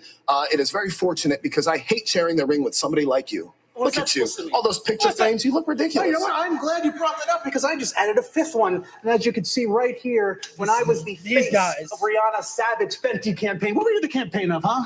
All right, don't bring that up, okay? Just because you guys, I understand where you're coming from, but I don't think you have much say in this decision. Of course we don't. Tony, you do. So as the pride of professional wrestling, as the pride of this industry, I am begging you, please do not put me in another match with this clown. No, okay, Tony, listen to me. Don't put me in the ring with Anthony Bowens again. I don't like him, and I have autonomy over my body, so you can't tell me what to do. You're being ridiculous. Get out of my face. I'm out of here. I'm also leaving. Wait, breaking news. Ladies and gentlemen, the Acclaimed. Stop that! It's Anthony Bowens and Max Caster, the pride of professional wrestling, the best wrestler alive, and we're not the Acclaimed, jerk. I love that. Oh yeah, dude. I saw that. I was like instantly I had to watch it. It was like late at night when I saw that. It was either late at night when I saw that or it was like in the first thing in the morning that popped up on my timeline of YouTube. And I'm like, Yes, instant watch. And I love the fact that literally they were breaking character multiple times. They were laughing their asses off there. Okay, so it's Kyle Fletcher, Lance Archer, and Rocky Romero. Well, before we turn our attention to our main event, Rocky Romero, I'm afraid I've got some bad news. You're taking the L, kid. Taking the J-O-B, kid. you can learn more right now at progressive.com. Guys, if you are not subscribed to HBO Max, I would definitely recommend it so that way you can order the AEW pay-per-views. They are actually cheaper that way. You save about $10 for your purchase there with the pay-per-views, but I would just recommend that. It's been saving me money. Rather than spending $50 for the pay-per-views, I'm able to save a little $10 there. This Saturday at WrestleDream. Just a little bit of advice from me to all of you. But now it's time to, well, I was about to say conglomerate, but it's not because Mark Briscoe ain't coming out for a little talky talk. We come for a little fighty fight. And right now, we've got Mark Briscoe and now the AEW Tag Team Champions. Dude, yeah.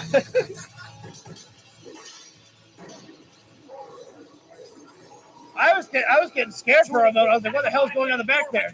96 pounds. They are the AEW World Tag Team Champions, Brody King, Bandito, Brew. There we go. Main event city time here. Brody King and Bandito, and Bandito was kind of almost like,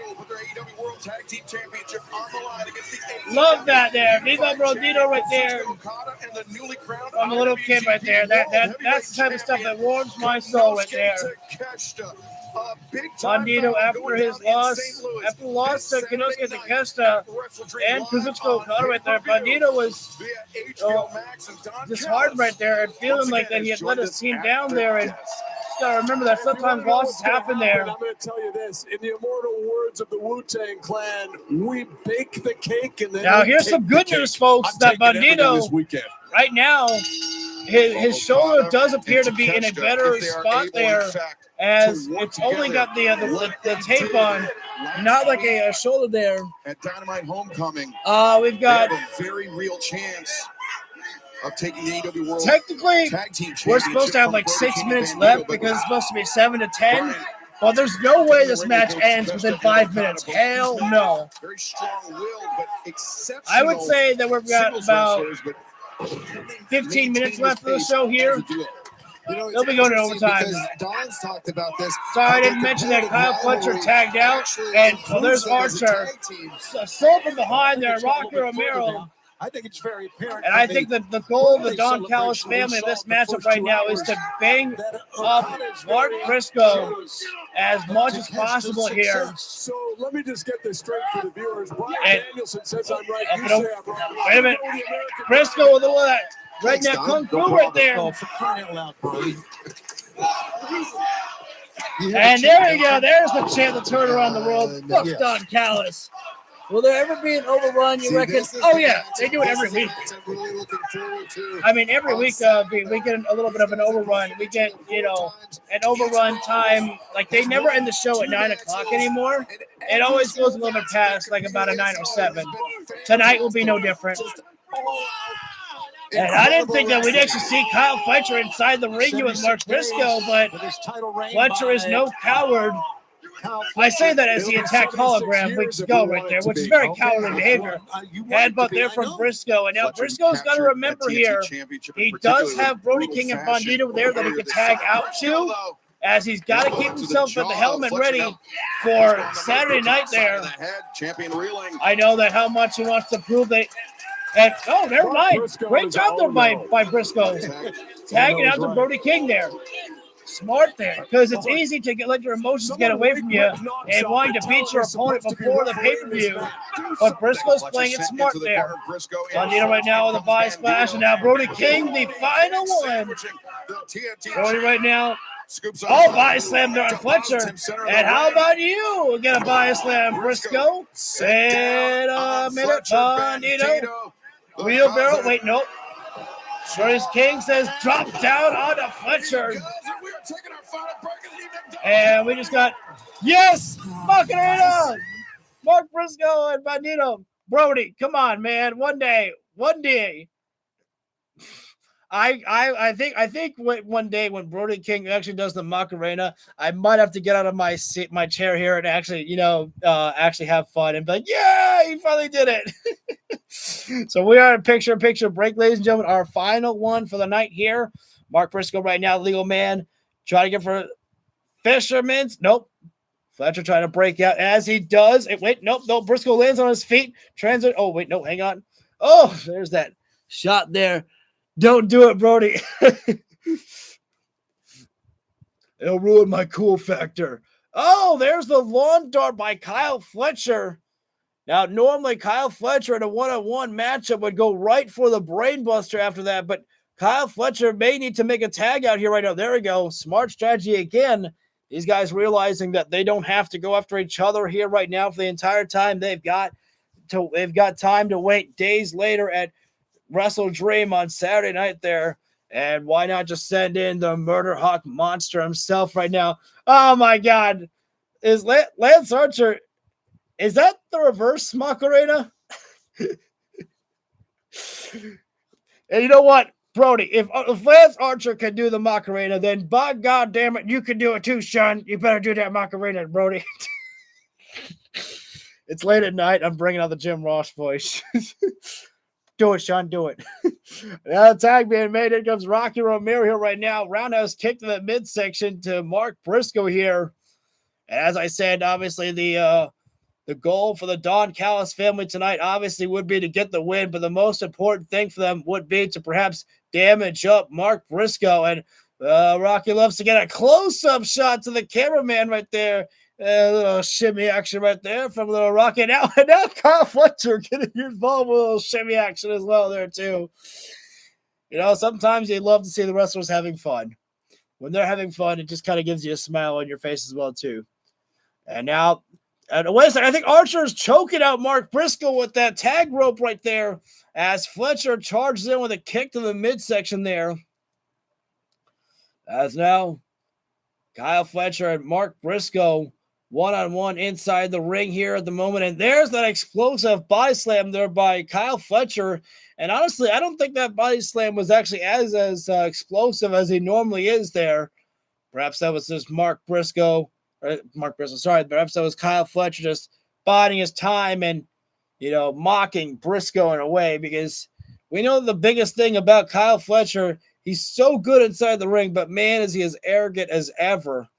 And throwing Briscoe face first in the buckle there. Briscoe is really beaten down here, and Briscoe needs to put this match away as soon as possible, because obviously the more damage he's taken, he's going to feel the effects of it on Saturday night there. Because, yes, you'll have days like 3 or 4 days. You'll have 3 or 4 days to recuperate, but that still is sometimes not enough time for a wrestler. And there's the explosive body slam again there by Fletcher.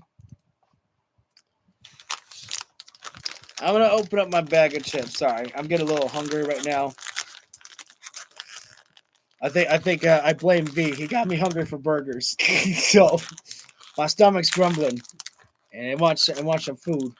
Got chin lock applied by Fletcher here right now. Briscoe trying to bring himself up to a vertical base here. And now our final picture-in-picture break over and done with the backlash here. Huge implications for Wrestle Dream. Shot to the body. Briscoe, as soon as he can get free, he needs to make that tag. Oh, wait a second, though. Mate, I'm almost in a food coma right now. Oh, that's straight balls. I mean, it must have been a really damn good burger. And wait a minute. And both guys with a collision, with a double lariat on collision. Men go down. It's a toss-up yeah. in our main event. Cheers. Just like the rivalry. Both men down. What? Fletcher and Briscoe struggling to make their feet. Don Callis once again heading to the ring, trying to urge on Fletcher. But the tag has been made. The two biggest men for their respective sides trading elbow strikes in the center of the ring. What a slugfest this is. Lance Archer, the high boot. Stops Brody King. Right, nope. Strikes Brody chopped on the Right lariat. of the Big forearm. elbow strike. Heavy chop. Oh, the discus. Elbow strike. Archer. Oh, we got six. Into the waiting Brody class. with Death Valley Driver. Death Valley Driver. Brody makes the cover. Cover on two, and Archer getting the kick out there. Not many can manhandle Lance Archer like what we've And now just seen Brody, from Brody King. I think this was a mistake by Brody tagging Bandito. No disrespect to Bandito, but for Bandito and Lance Archer, talk about a difference right there. From two directions, chopped down to a single knee. I swear to God, if Bandito. Oh, the champs collide heads. How about that? And Archer. Oh, what just happened? Now Archer. What did I miss? Getting in from two directions, chopped down to a single knee. Brody. Oh, okay, I the see. Champs collide heads. Archer. And Archer. Oh, holy leaps over Bandito, shit! but takes down Brody Archer King. just leaped. Are you kidding me? Oh, he got him up. No way. That On the shoulder, that though. He hurt in Arena, Mexico. Oh, the blackout. Archer drops I think Archer got the blackout. Bandito. That left shoulder gave out. Wow, on, gave the out on fact Bandito. of the Bandito after the Archer up for the military press. One of the goals for this match. I wanted to see that. Man, did I want to see that. Archer running roundhouse Times and like this, I ask myself, what would Bryan Danielson do? Sidewalks. Bryan Danielson would tear his shoulder out of the socket. So, you know. Oh, diving footsteps from Rocky Romero. That could be it right there. And Bandito kicks out, but he had to use the bad shoulder to do it, though. Even kicking out.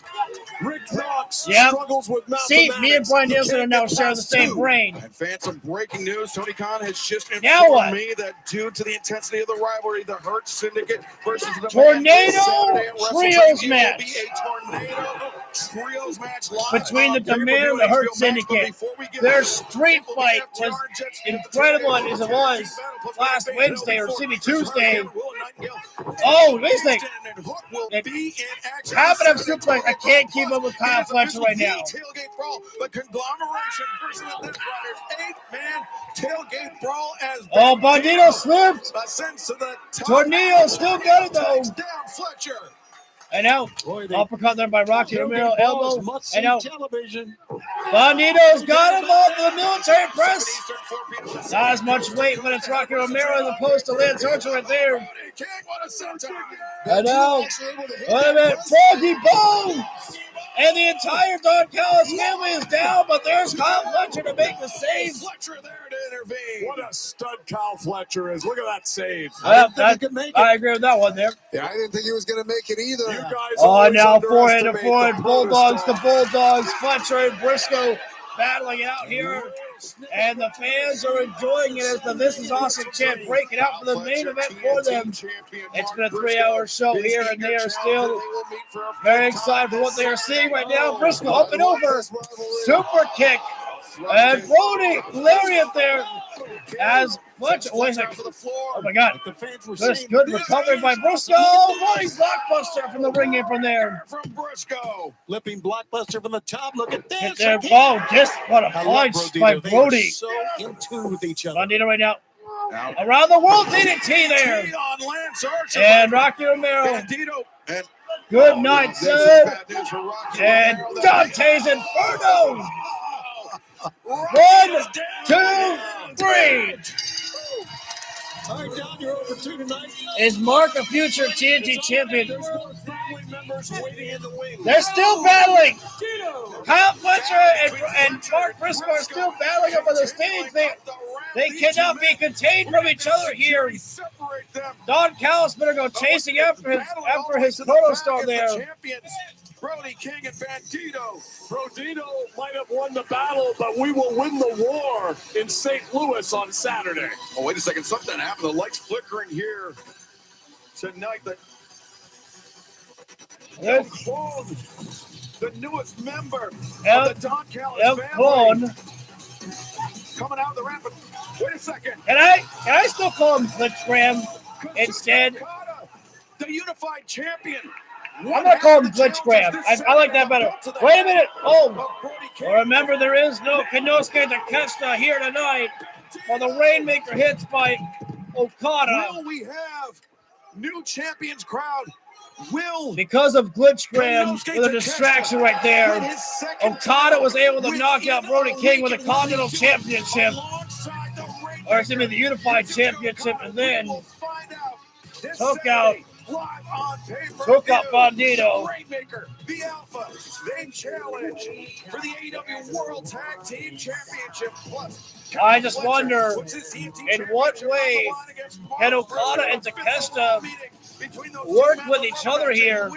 Perhaps when there's a greater prize at stake for the tag team titles. We'll see. We will have to see right there. Coast to coast for the tailgate brawl on TNT. Oh, dude, I really like. I know I'm gonna glaze it again one more time, but I really hope that video gets noticed by a lot of people because they did such great work with that vignette. I mean, the way that it was literally right there. Moxley and Darby cannot be contained with each other without beating the hell out of each other. So what do? You throw them in that it's not an interrogation room. I don't know what they call it, but you know how you get like the visitors room right there where Darby's on one side, Mox is on the other side. They got the glass that is beside them there. They cannot get within each other there. Mox is just talking. Darby's like, yeah, I would join the Death Riders, something like that. I can't even go through what they said, but and then, of course, there was Pac at the end, bloody Darby up, and I was like, man, I should have known that something was coming. You can't trust Mox. You can't trust. He's gonna be like, it'll just be one-on-one, just you and me, pal. I guarantee it. Nah, there's always going to be something right there. I swear to God, though, at Wrestle Dream, there better be people that are helping Darby Allin when the Death Riders come in there. I would love that, but how they arranged to film that. Oh, dude, yeah. Again, I hope that video gets, 1 million views at least, and obviously there's going to be some people in the don't read the comment section of the video. If anybody goes to watch that vignette of Moxley and Darby, don't read this comment section. There's always going to be the negative, stupid IWC people that are always going to try to tear down AEW. It's like, this is just some stupid shit. It's like, fuck you. Let's wait and see what's good. It's going to go on last there. It really has to. Anyways, I got to get out of here, guys. I got an early start for work tomorrow, so thank you all for tuning in. If you feel the video deserves it, hit the like button down below. Much appreciated. Hit subscribe so you get notified when we go live.